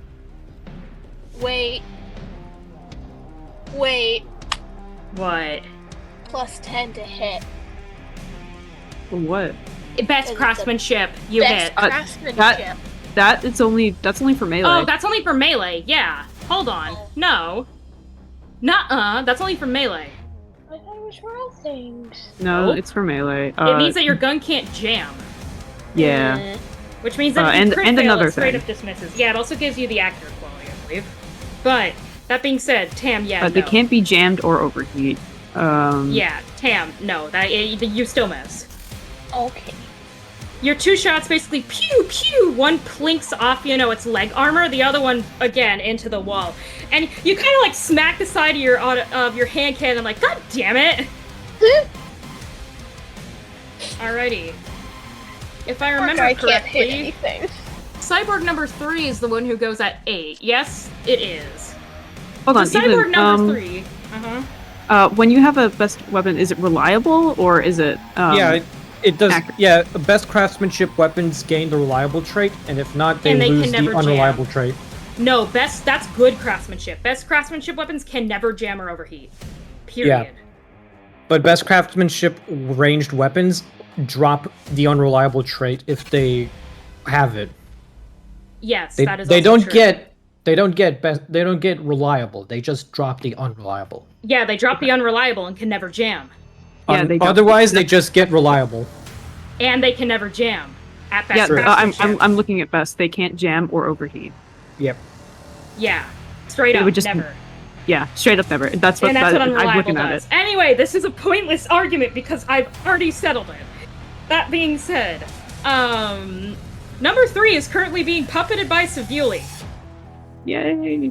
It can't do anything. Oh. Because Savuli can command it on her turn. So it just has to stand there looking fucking stupid. Cool. Clovis, you're up. Excellent. Moving. 1, 2, 3, 4. Gonna try. Move. Do I have a good angle at 3? Yes. Going to make one attack. Alrighty. Roll to hit. Yeah, 20. that hits. How many degrees of success do you have on that bitch? 2. Add an extra dice. 2d10. What's the penetration on your las gun? Is it 0? I think it's Still 0. So would it be a +6 or a +3? +3. You just double dice, not modifiers. So 2d10 plus 3. 13. Okay. You basically... Has this one taken damage? No. This is the one that's been missed, like, every single time. Okay, so you basically go and you shoot it with your las gun, and you see part of its, like, plating just melt off of its chest as you shoot it with a burst of energy. And you can see its metal interior, its wiring exposed inside of its chest, a mechanical heart and all sorts of electronic guts basically completely revealed as it sparks and kind of jitters, but is still unfortunately alive. Shame. That's Good my turn. fucking hit, though. Alrighty, Thank you. Gradius. Alrighty, fool. You have one right in front of you that's almost dead. Oh, yes. Bonk. Bonk. Bonk. 9. It is going to attempt to dodge. And it fails miserably. Roll damage. I do 17 points of damage, armor pen 6. God damn. Okay, you basically take your power axe, you line up your strike, and you basically chop it, basically its bottom part, like its torso, off of its hips. As you basically slice it into 2 halves, as it just, the legs fall over one way, the torso falls up over the other. That one is dead. Mm-hmm. So, Alun, Mm-hmm. This other guy, so... Half move. It's not within a meter. Mm. You need to be right next to it to be engaged in melee, I'm sorry. Well, no, I was about to say I was going to shoot it. Do you have quick draw? Yeah. Okay, yeah. You switch over to your long las. Roll the hit. And I Nat completely 100. missed. Is that, what qualities does your weapon The best have? craftsman, never jams. It never jams. Okay, so you straight up just miss as you basically pull out your long las, and in your haste to shoot it, as the kind of like legs of the one you just killed kind of bonk into you, you lose your balance ever so slightly, and it causes your shot to go a little bit wide. Alrighty. And then from there, I will, and I cannot move, so that might be my turn. Sevilla, who's currently puppeting this thing like it's her personal toy, is going to have it turn its gun around at itself to fire a full auto burst. First, she needs to make an opposed willpower check to make sure that she actually can tell it to do that. She succeeds with a degree of success, and with its willpower of 18, it fails miserably. Yeah, it is forced to fire a full auto burst at point-blank range at its chest. Can we just say it dies? It's gonna. I need to make sure it doesn't crit. Yeah, it dies. It just straight up explodes. You basically watch as she basically tells it to, she's basically has both her hands up and is basically, wiggling her fingers as you watch it turn its gun back in on itself, as it's basically making, like, horrible electronic screeching noises, as it basically fires an entire burst into its chest and just falls over in a pile of smoke. And you see Sevilla basically stop piloting it as soon as it dies, and she kind of, like, puts her hands back down and just kind of looks at it expressionlessly. Aura, kill yourself. Literally, that's what she just did. Yes. Ron kind of like turns to her and he kind of just goes, "Good job, Suguli." Nice. She kind of looks to him and just kind of blankly says, "He was trying to kill the faithful of the God Emperor." That is unacceptable. Heresy. You see her kind of trot on, kind of like casually just walk on over and basically kick the body to make sure it's completely dead. But as Gradius, you're right there. All of its internal mechanics are fried. Completely fried. Clovis walks over. Mm-hmm. Alrighty. On these, there are, with, some extracting, you find, after being roughed up in combat, so these are lower craftsmanship than they normally would be, 1 regular, 1 common craftsmanship lasgun, 2 common craftsmanship monoswords,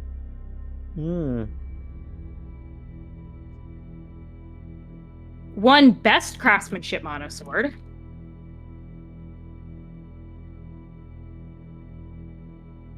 and 2 poor craftsmanship auto pistols.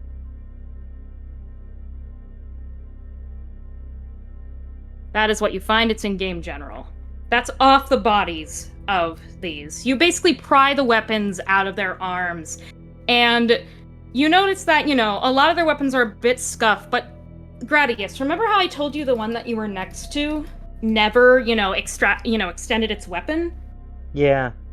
The monosword is fully untouched, and as you basically carefully extract it out of its arm, you pull out the blade, and it's beautiful. It's definitely Imperium made, so probably stolen from this craft. But as you're looking at it, it's weighted perfectly. Its mono edge is super, just like hyper sharpened. It's got beautiful engravings on the hilt. Someone would pay a fortune for this thing. Or you could use it yourself, and it looks like it'd be a pretty damn reliable weapon. Maybe not as cutting and strong as your power axe, but definitely easy to wield. Hey, Lou. Mm-hmm. What was the ammo that we found earlier for again? Auto pistols. Can I see what kind of ammo is in these guys' auto pistols? Same thing. Same strange metal. In fact, their auto pistols in general seem to have been crafted outside of the Imperium. It's using the same technology, but they're all made out of that strange alloy, as are their cybernetics and their ammunition. The lasgun and the monoswords appear to have been Imperial made, probably stolen from the very craft you stand on. I'm going to search Abril's body. Alrighty. On Abril's body, you find a common craftsmanship Mars pattern naval pistol. So I'm putting that in there. That thing is actually fairly decent. If you want to look up the stats. I'm aware of what a naval pistol can do. Yeah, it has tearing. It's fun. I don't know. I want to look at it. So you find Abril's common craftsmanship naval pistol. You find what appears to be. You find also, I should say, on that pistol currently is mounted a photo sight. However, that can be removed and put on something different. Nice. And you find the ship's control rod. So, the thing that lets you pilot it. And you find his good quality xenomesh armor, which appears to be mostly undamaged due to how he died.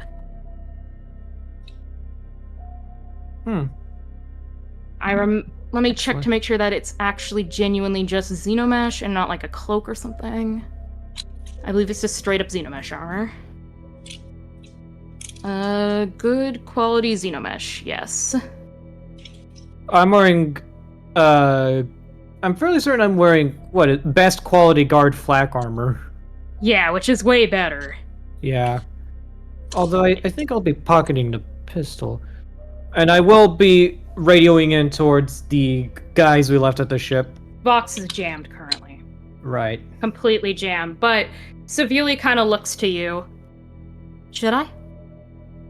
Notify the crew that Captain Abril Tarragast is dead. You see her kind of, basically you feel, the chill fill the air as you basically... The message is evidently relayed, and after a couple seconds, she gets a response. They've been made aware, sir. Good. Mark the body for retrieval. Yes, Diego. Sorry. Mark the body for retrieval, including that of these cyborgs. I have no doubt that the ranking Magos biologist would love to dissect them. As you say that, I was, what was it? Gradius is like, is almost ready to like curb stomp it, and then he just lowers his foot. I appreciate your zeal, Skitari, but we need to learn what we can from these aliens. As you're speaking, you hear a familiar buzzing sound coming from under the command room. Clovis, heard it before. It sounds very similar to the sound you heard when the strange device Abril had powered on. Good work, humanities! I'm quite impressed. Truly, truly impressed indeed. Enough flattery. You must have heard those madmen talking about a databank, yes? Identify yourself. You hear a brief silence. You know what? Before you ask any more questions, I will not answer any queries about how I know anything, who I am, where I am, or how I am contacting you through the phenomena that is jamming your primitive radio devices. I ask again. You heard about the databank, yes? Yes. We overheard them. Check underneath the command throne. There should be a secret compartment insulated by extremely thick metal that the auspexes they were using wouldn't penetrate. Skitari. On it. Alrighty, Or- yes, Tam? Can I check Abel's pocket Admiral's pocket? for the thing? Yeah. You check his coat pocket, and, sewn basically a secret pocket inside of his coat, you pull out a small little remote. Yippee. Clovis stands over Urizen. Care to share your findings with the rest of the class? This should probably be for you, actually. Clovis takes it. What is this remote connected to? Character lore time. Yurzen's gonna very slowly gesture to 3 very uniform surgical scars on his neck, and then point to the little switch on the remote. It controls me.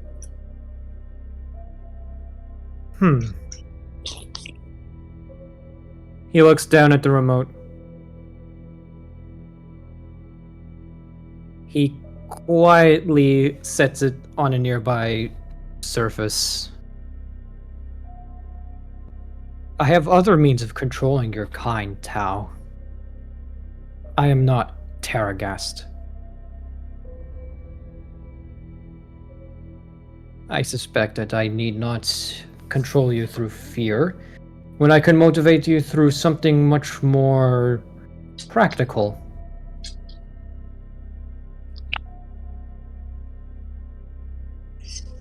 That little remote allows me to talk. You are your own master, are you not? No, sir.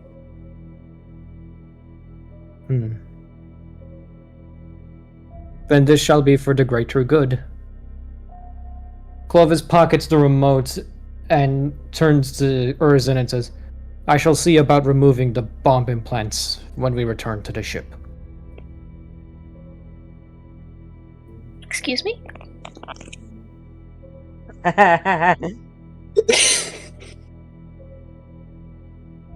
You wouldn't go far outside my protection.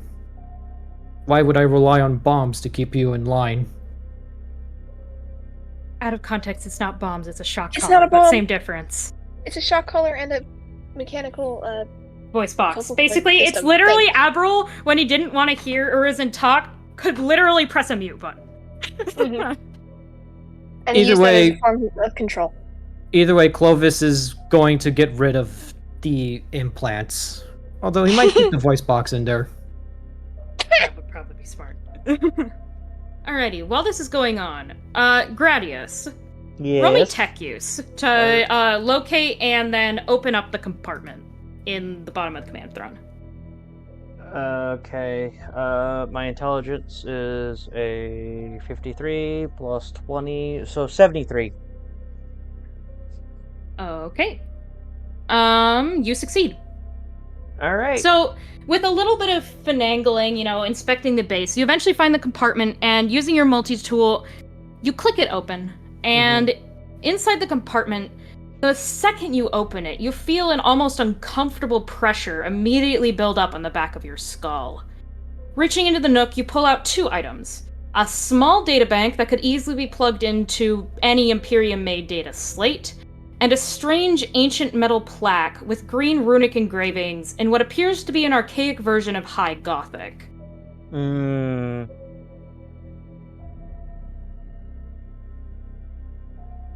Okay. I immediately take this out and then from there I wave at everyone to approach.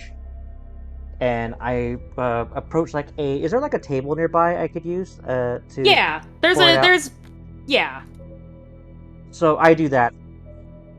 You notice also, um, Diego, you immediately notice as you look at the runes in the back of the plaque, the ones that are glowing, not the High Gothic, but the ones in ciphers. They're almost exactly the same as the ones on the back of the device that Abril had. Not quite the same, but very similar. Hmm. Curious. The cyborgs and Terragast were after the same prize. This shall be noted for the record. What else can we learn from these items? Would you like to read the plaque? Anyone who Yeah. understands High Gothic can. I'm fairly certain I can read High Gothic. Yes, you can. I made sure before I made this be in High Gothic. It reads the following. Yeah, I got High Gothic, yeah. To thee who stumbles upon this ancient tomb, beware the ones who lie below. They are made of something that is not quite flesh, but not quite metal. Their eyes sealed shut by pustules, their cells giving in to weakness and degradation far before their prime, their lungs filling with fluid and their hearts beating irregularly and sluggishly. Yet they are dangerous still. The knowledge contained within the brains of these beings would threaten the order as we know it. They shall not awaken. Cannot awaken. For though their flesh is weak, awakening them from their eternal slumber will allow them to transcend. And they must not ascend. No matter what you are promised, do not fall for their lies. I'll copy-paste that into Rogue Trader into the game general. Evidently, Lord Terragast doesn't understand a warning when he sees one. Not A many do. shame.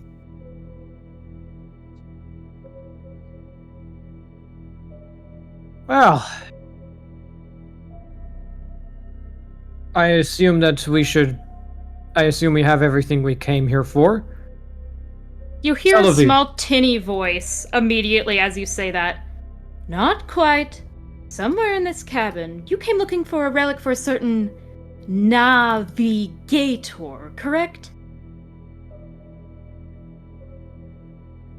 Do all of us hear it? Yes, you all hear this. It's in High Gothic, so if you don't understand High Gothic, it sounds I don't. vaguely I don't. comprehensible. So basically, only Diego can understand it, but you all hear the voice very clearly this time, not muffled like last time. Coming from the plaque. You know quite a lot for someone I cannot see.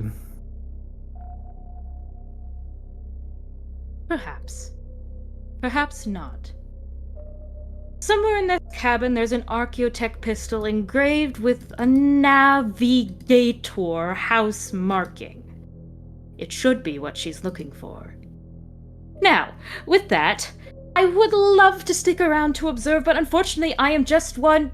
The connection severs as suddenly as it appears, as the slate falls completely silent, and you hear another telltale buzzing noise.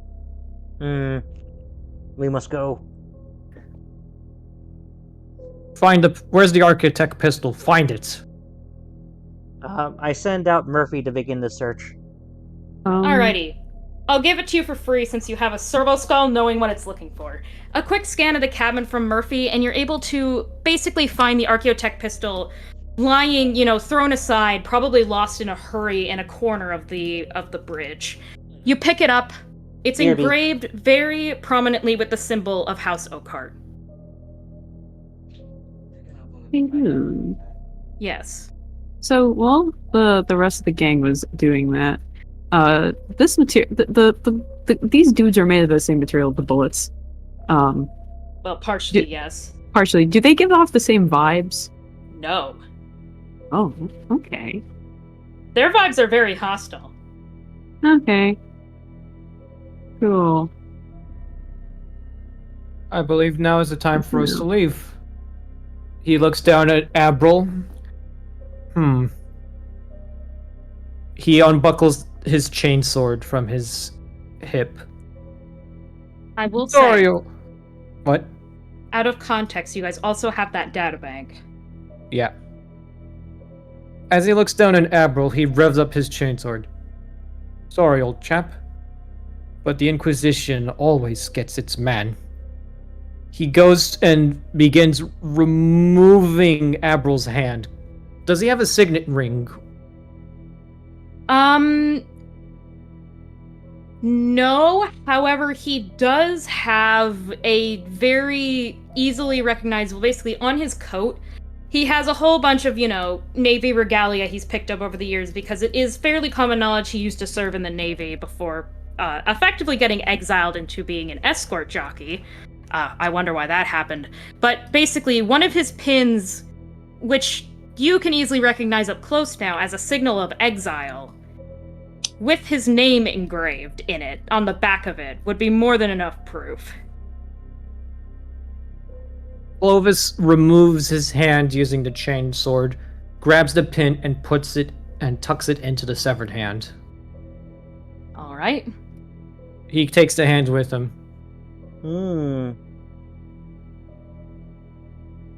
In case anyone disputes my ascendance.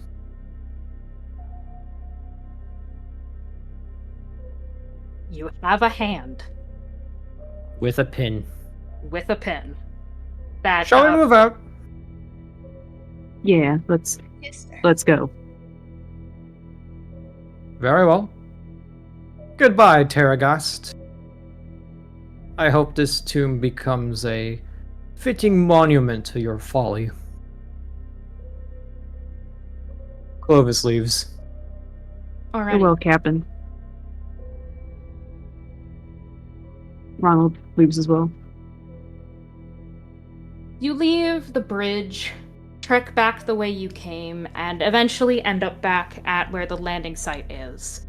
There's an almost grave hush that's fallen over all the enforcers. You have your voice suits back on. You hear the Vox network buzz slightly to life as the commander who hailed you when you got here looks at you grimly. We had our suspicions. You don't lose contact suddenly like that unless something seriously goes wrong. Are any of them left? Enforcers or personal guard? No. It is time we left this wreckage. Yes, sir. Pilots, to the shuttles! We pack up, now! You basically hear all of them hail her orders, start packing up the heavy bolters, reloading everything back into the shuttles, and getting ready to depart.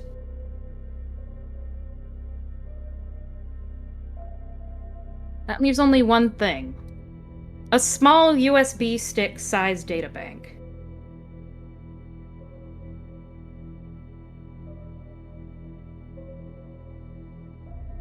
We took that with us, didn't we? Yes. Gradius has it. So, Gradius is going to begin analyzing it as soon as we get back on the ship. Alrighty.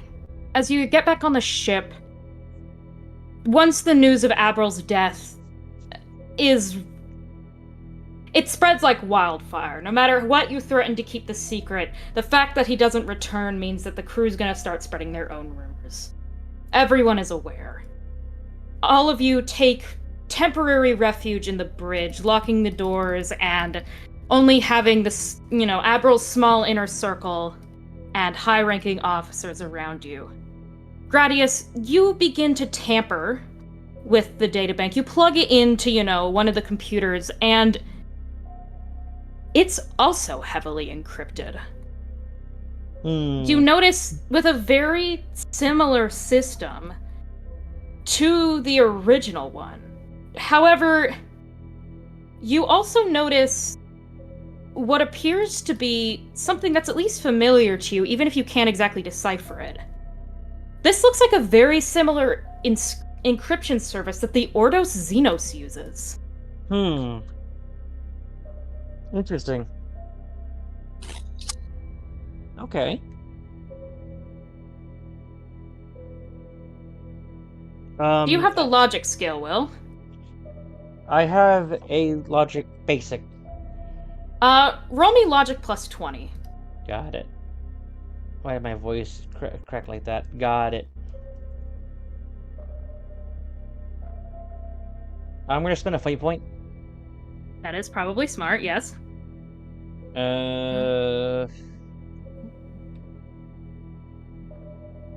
Logic. It's basic. My intelligence is 26. Or you round up, so 27 plus 20, so 47. That means that it is still a failure, and I already used my one fate point, so if anyone wants to help, I can't do anything else. So I still fail. You begin to start to crack the code, but somewhere along the way, you crack the username. You get it. It's fairly simple as you're looking at the code. Simply Terragast_Abril looking at the ciphers and the encryption method should do it. This can be accessed by Abril and probably another couple of people, but by piecing together the context with which this was found, using his name seems like a likely solution. That being Will? said, the password eludes you. You're supposed to have logic trained as an explorator. I'm pretty sure.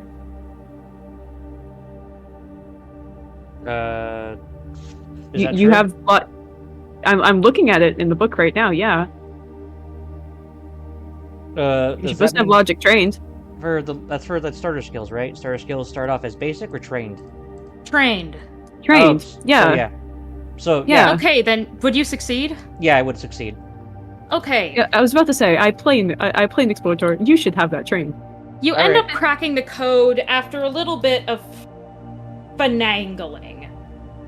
You eventually end up finding a few, like, 3 files.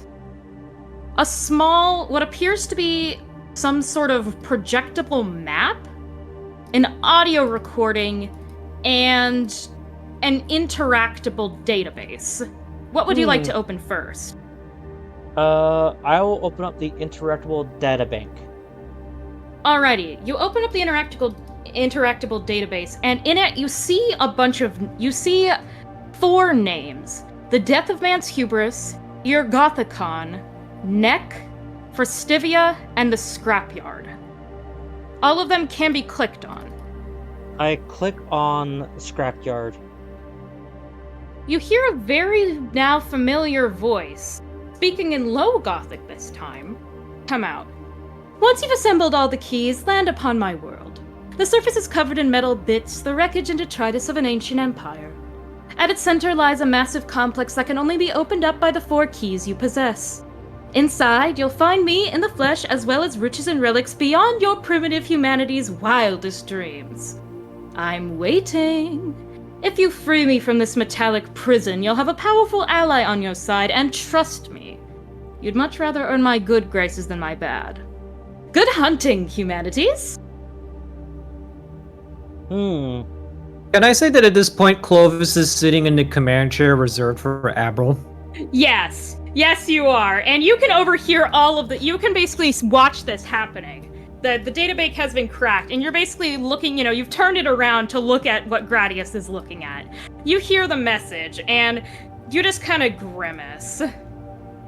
Our dear friend Captain Terragast thought himself better than the position he was afforded in exile, hunting Xenos relics without a warrant to trade. Ha! I should have had him shot the second I boarded this vessel. No use crying over spoiled milk. Play the next recording, Skatari.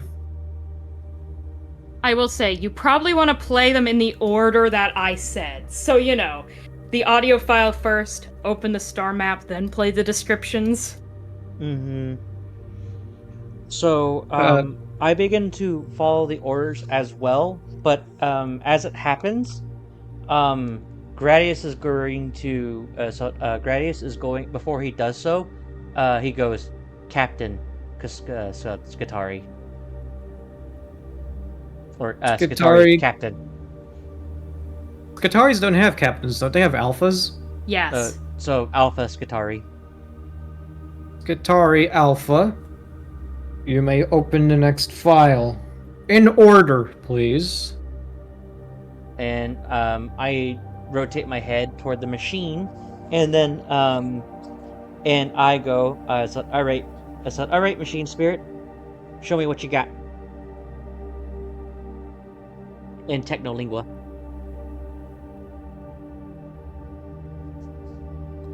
So, what's the top of the order? A loon.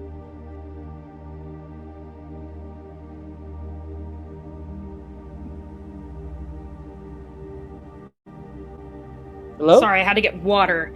Oh. I was muted. Okay. At the start is just a singular audio recording. I'm assuming you play it. I play. My dearest humanity, Terragast Abril, you have a new mission. That last captain you pawned off the star map to didn't even make it to Hecaton. Pick a better one next time, or I will find a more reliable humanity to distribute my information. I'm running out of patience with you, Terragast, and I will not hesitate to force you to recover the databank for yourself. I do not have the resources to make infinite new ones and send them to you every time your little pawns fail. One more unsuccessful choice of captain, and you will be dragging yourself out into the western slough that your inferior species caused the Cornus Expanse, and you will recover the databank. Good hunting, Captain Abril. Noted an active collaboration with an unidentified Xenos species. That does it. Fetch a scribe, servitor. I will pass judgment down on the posthumous Captain Terragast at a later date.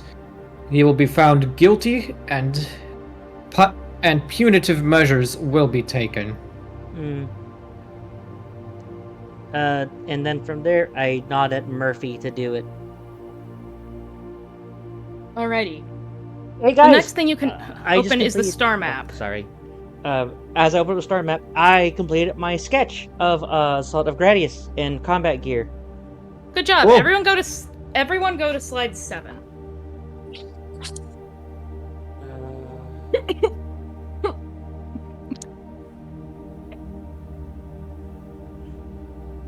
I haven't sketched in like 7 years, guys. So do be mindful. 1 second, choking on my water.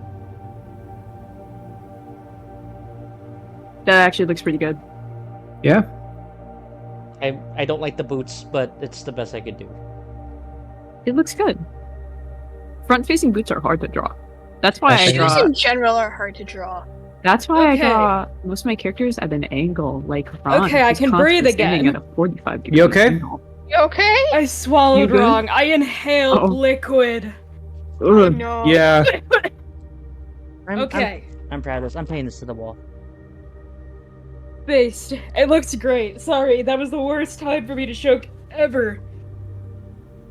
So, It's okay. projected on the screen in front of you is a star map of an unknown system that, according to the top, is called Tyr's Gentle Repose.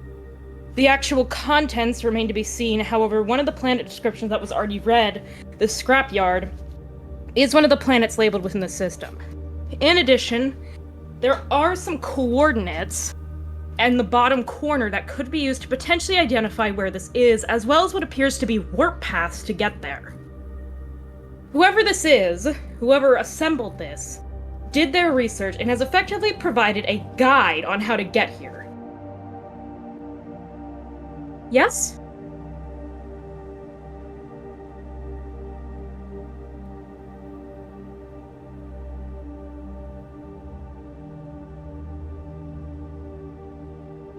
Sweet dreams. Make sure you take the shower and stuff.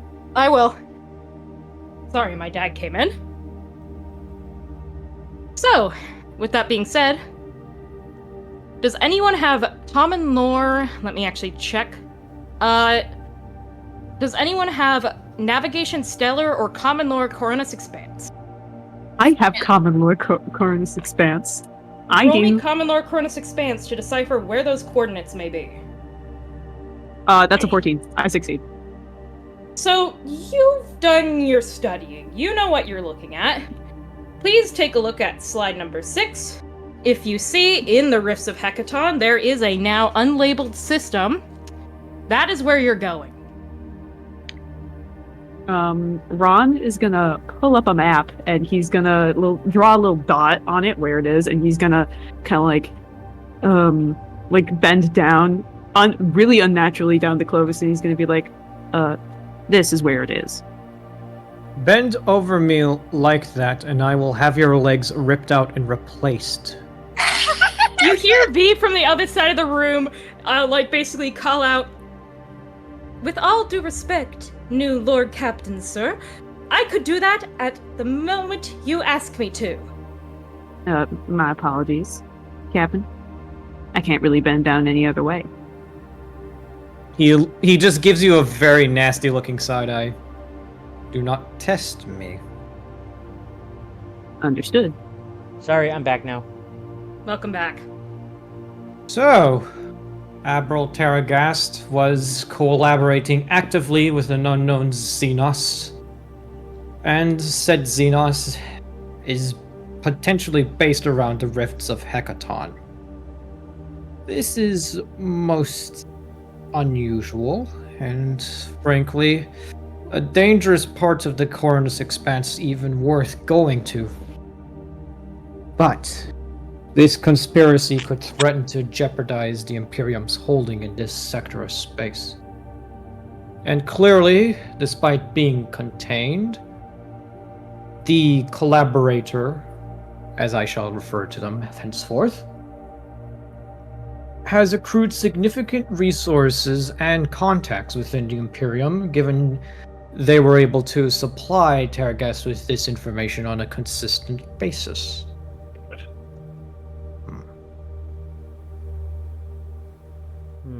Will one of you inform me of the whereabouts of Navigator Oakhart, the one in possession of Dynastra's warrant to trade?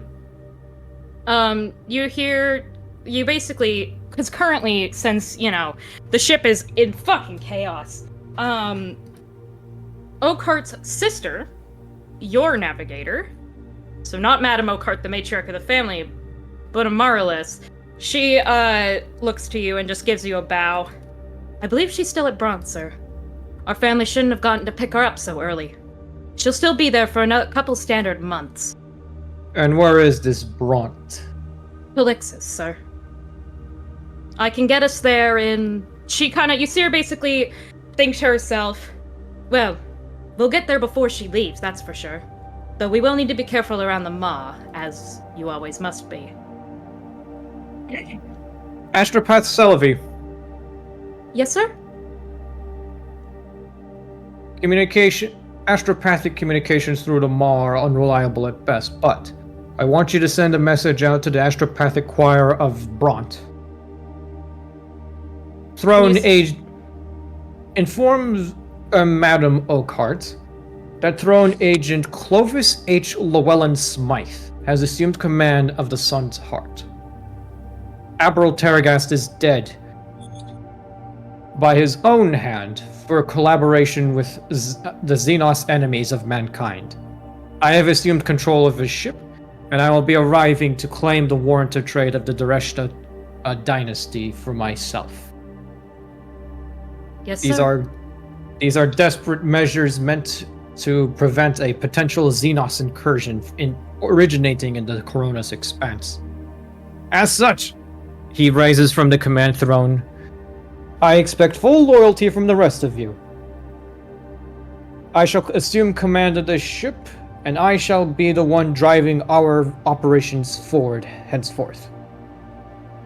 We are dealing with an unknown enemy with considerable resources and intelligence.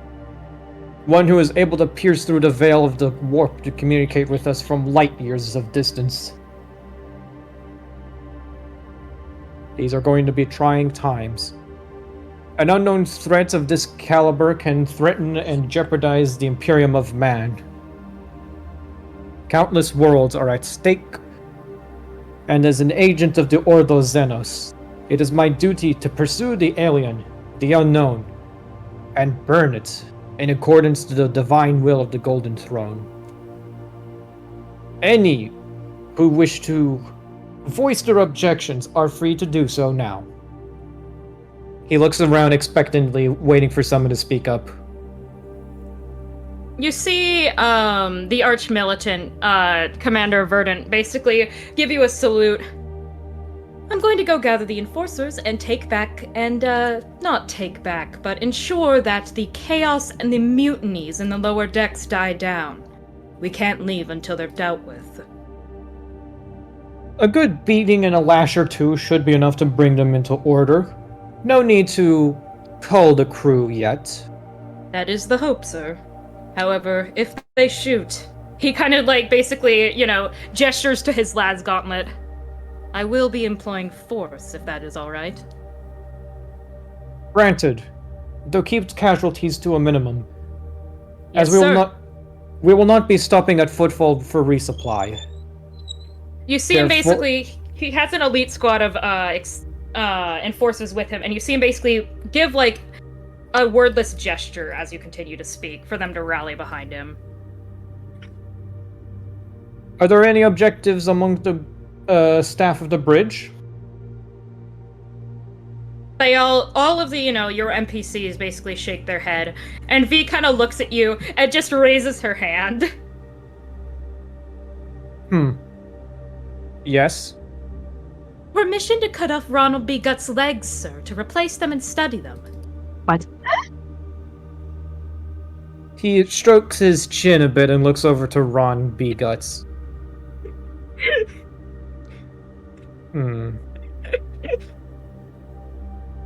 I'll have to get back to you on that. Fair enough, Oh. sir. Hold off on any exploratory procedures. There are no other objections from the NPCs. The only one that is going to Gradius, he begins to unclasp his helmet, and would this surprise V? Him just casually taking off his helmet on the bridge? Yeah. A little bit, given that the ship is currently, or the rest of the ship, not the bridge and the upper decks, but the lower decks are in utter chaos, so slightly. He sets his helmet to his utility belt, and then he gazes at Clovis, and he goes,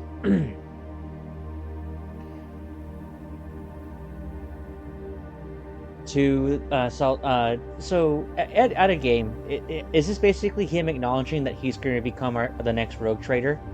Yes, he's going to become the rogue trader and next captain of the ship. Got it. But first, Smythe is assuming temporary command until he can claim the warrant of trade. Yes. Okay. Upon which he will officially renounce the Ordo Xenos and become a rogue trader full-time. Mm-hmm. He will still be acting in accordance to the Inquisition's will, of course, because, he's a ride or die kind of bitch.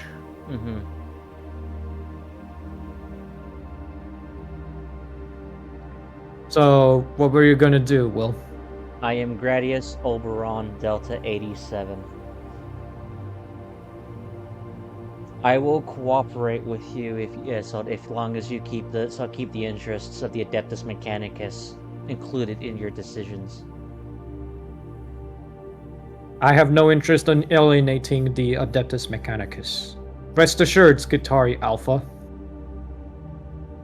And then from there, I nod to him, and I go, and you shall be under my protection. And Excellent. then from there, but how would the crew react? Because Gradius is basically sculpted.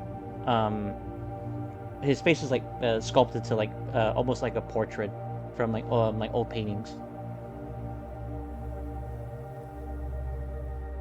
Or is it too much chaos? If that's the case, I'll just put my helmet back on.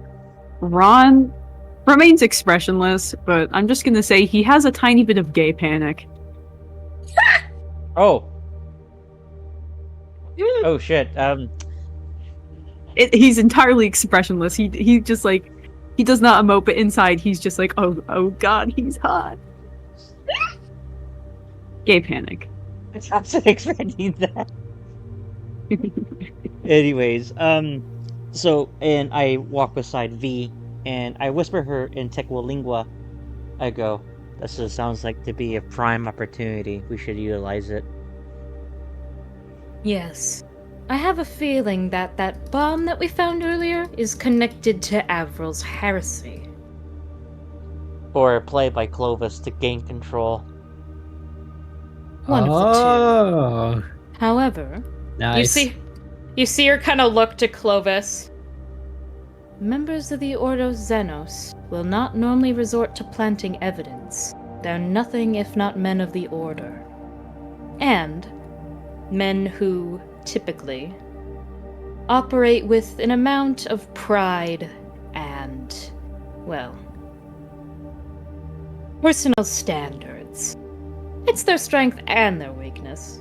Easily Maybe- exploitable, but at the same time, can probably assure us that he himself is not collaborating with any Xenos creatures.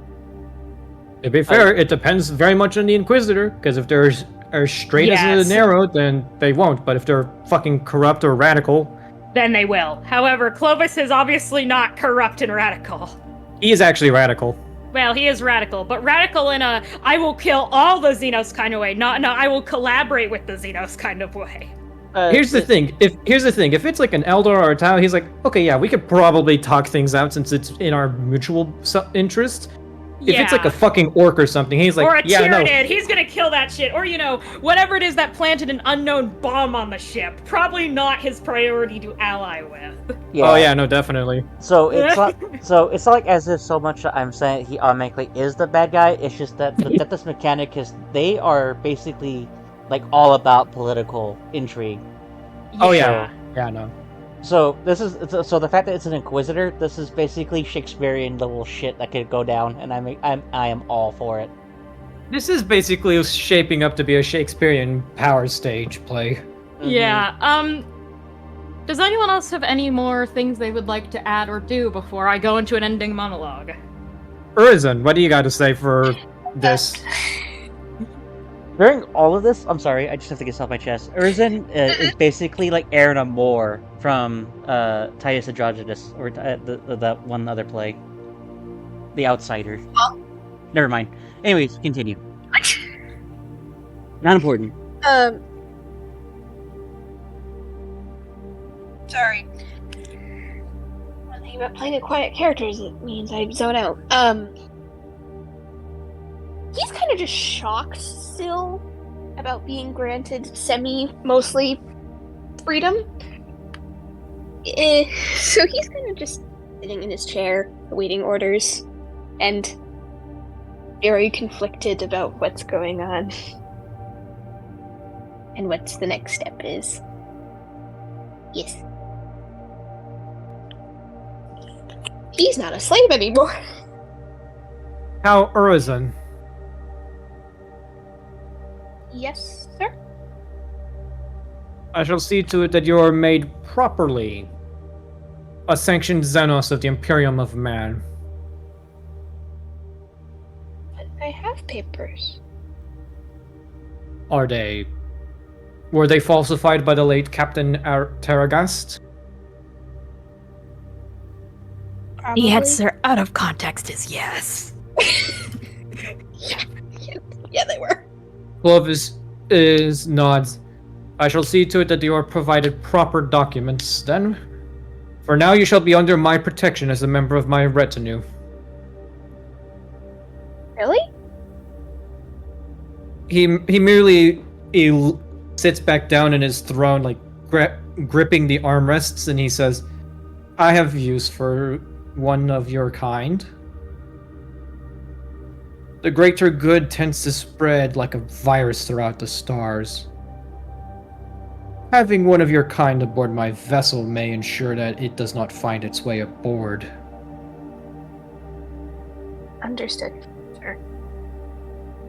Besides, your talents have been proven repeatedly in the course of the day, and I am not in the interest of throwing away such talent. Make no mistake, I shall keep you under close observation to ensure you act in the interests of the Imperium. For the greater of good, of course. I was raised on the ship. I know more about Imperium than my own people. Then let us make sure that your service is noteworthy.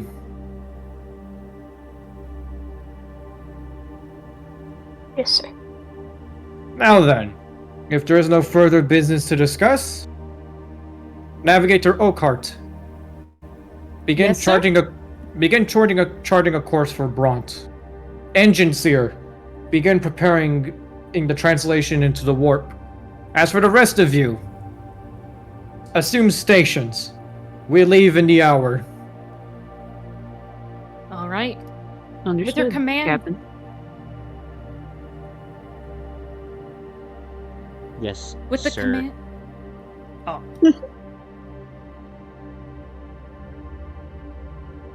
With the command given, the intercoms buzzed to life. The news of Abral's death has already wormed its way around the decks, with no clear answer as to who's next in his line of succession. However, after a few hours of utter chaos, a lone throne agent sits upon the command throne. He'd be sent on this mission to investigate Abral, but he'd ended with more questions than answers. How deep did this conspiracy go? How many people have already died because Abral sent them on a deadly mission for an unknown Xenos? How far had the conspiracy spread throughout the Imperium?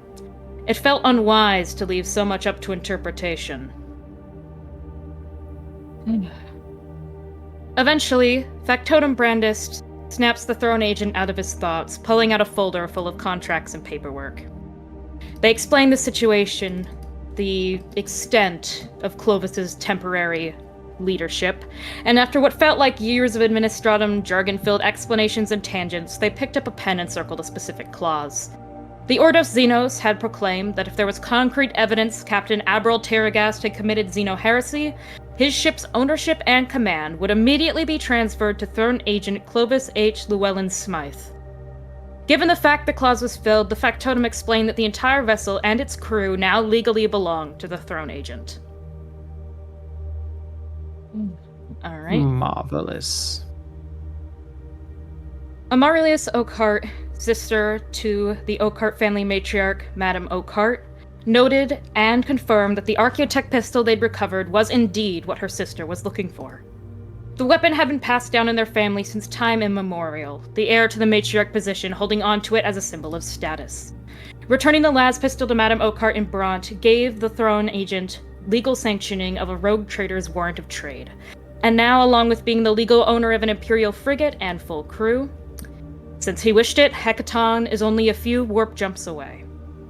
Taking the son's heart back to Bront to return the heirloom to her sister and taking a trip, even against his wishes, to restock quickly at Footfall, they could leave within the next 10 days.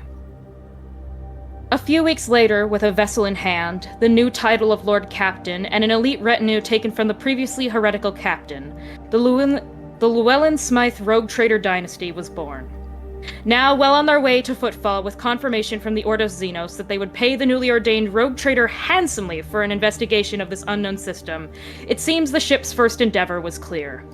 Spirits were tentatively high. That being said, somewhere within the depths of metal crypts, a metallic figure screeches in irritation. That worthless hunk of flesh, he had one job! One job! To get someone to travel to this stupid system so that I could finally get out of here. And he goes and gets himself killed. His vessel taken over by a member of the Imperium's Inquisition? Unbelievable! The creature slams its fist into its ramshackle throne, collecting itself. But if that Inquisitor is coming here, then there is still hope. And I'm nothing if not patient. And with that, we will end our session for the day. Yippee! I almost died. You'll be fully healed by next session. Yay. I'm keeping the naval pistol, by the way, until I That's get all something yours. better. You can keep the naval pistol. I You am can get a perfectly naval okay pistol. with that. I don't really care. Yes, I shall note it down In in the my. experience tracker, you can see for what and with what you got experience for. You guys gained in total 750 experience for this session. Yay. Cool. I might Ho- spend that. Holy I'm shit! assuming. 150 Gradius is a say. monster. Oh yeah. Dude, Gradius assume- bonk. kicked ass. I'm assuming that this is a Mars pattern naval pistol. Yes, that's what it says in the game general. It's in there. Yeah. Common craftsmanship, Mars pattern naval pistol. Oh, common craftsmanship. Got it. I thought it was good. Oh yeah. Uh, Gradius is only mean because he doesn't quite value you guys yet. So Yeah, he's a Skatari. That's to be expected. mhm. That's how they are. I did make sure to tone down the racism a little. Also, next session is going to be, since technically you are getting the warrant off screen to limit having to roleplay out you being fucking handed a warrant of trade. I don't want to spend an entire session on a random hive world, if that's alright with you guys. That's That's fair. fine. Fair. You guys, your next session is effectively going to be restocking at Footfall, meaning you guys get to go shopping. By the way, you start out I with a get to profit go rating of 40. home. I get to go 39. home. Oh god. 39? Oh shit, right, because of you. So 39 then. Mm-hmm. I get to go home. Actually, that's not a bad thing. I get to go home. Yay! I can't find the wait. You said it's a mono sword, right? Best craftsmanship Football. mono sword. They use the stats of the regular sword with the mono upgrade. Alrighty. Why would you keep that? Isn't that isn't your Omnisign power axe better? It's not an Yes. Omniscient axe, it's a regular power axe, but the answer is yes. Sword, melee, D10. Okay. The mono upgrade basically makes it good at parrying. No, wait, that's the defensive one. The mono upgrade makes it better at slicing. The mono upgrade means it's an actual decent weapon. Yeah. I have the mono and defensive upgrade on my utility mech android. Let's see, weapons, melee I can't find the weapons. mono the upgrade Property? property, yeah. Mono. Mono weapons have specially fashioned blades with superfine edges that can easily cut through armor and never lose their edge. Mono weapons no longer count as prohibitive and add a +2 bonus to their penetration. The mono upgrade can be applied to a power weapon, but it has no effect once the power field is active. If the power field is ever lost or deactivated, the mono upgrade's bonuses will apply. Holy shit, and I'm just a walking power field, so holy shit. So technically, the power, it doesn't even work for you. Oh, it doesn't work for me. No. Darn. It just However, looks nice. Yeah, doesn't mean you can't sell it. It's a best craftsmanship mono sword. Alrighty, cool. Doesn't mean you can't trade it in Footfall. Alrighty. I want I to might get know traded. someone in football. Yeah, I would I might probably know want to people. trade it for at least like hopefully get to a thunder hammer. Not yet, you aren't. I know people in football. I'm from there. Anyways, I hope you guys had fun. Yeah. I'm sorry if I was a bit out of it. Today's been kind of testy and trying for me, so No, you're good. No, man, you're good. Okay. this is actually very fun because I actually get to play this game, and it's actually kind of fun. Yes. Even if the dice really hated you guys today, I'm so oh my sorry. god, it hated us. But that's It fine. really us? did. It hated us so much. I almost died. Yeah. That would not have been a big loss, to be honest, because your next character hopefully would be less techno heresy. So, Alun, I know this is going to sound really stupid. But do Buster swords exist? That's called a great weapon. And they do have great swords in 40k. They have two-handed chain swords called eviscerators. Yes, they do. Mm-hmm. So, anyways, I'm pretty sure everybody's tired. So, bye recording. I Goodbye, regret Bye. recording. Yeah, there are great weapons.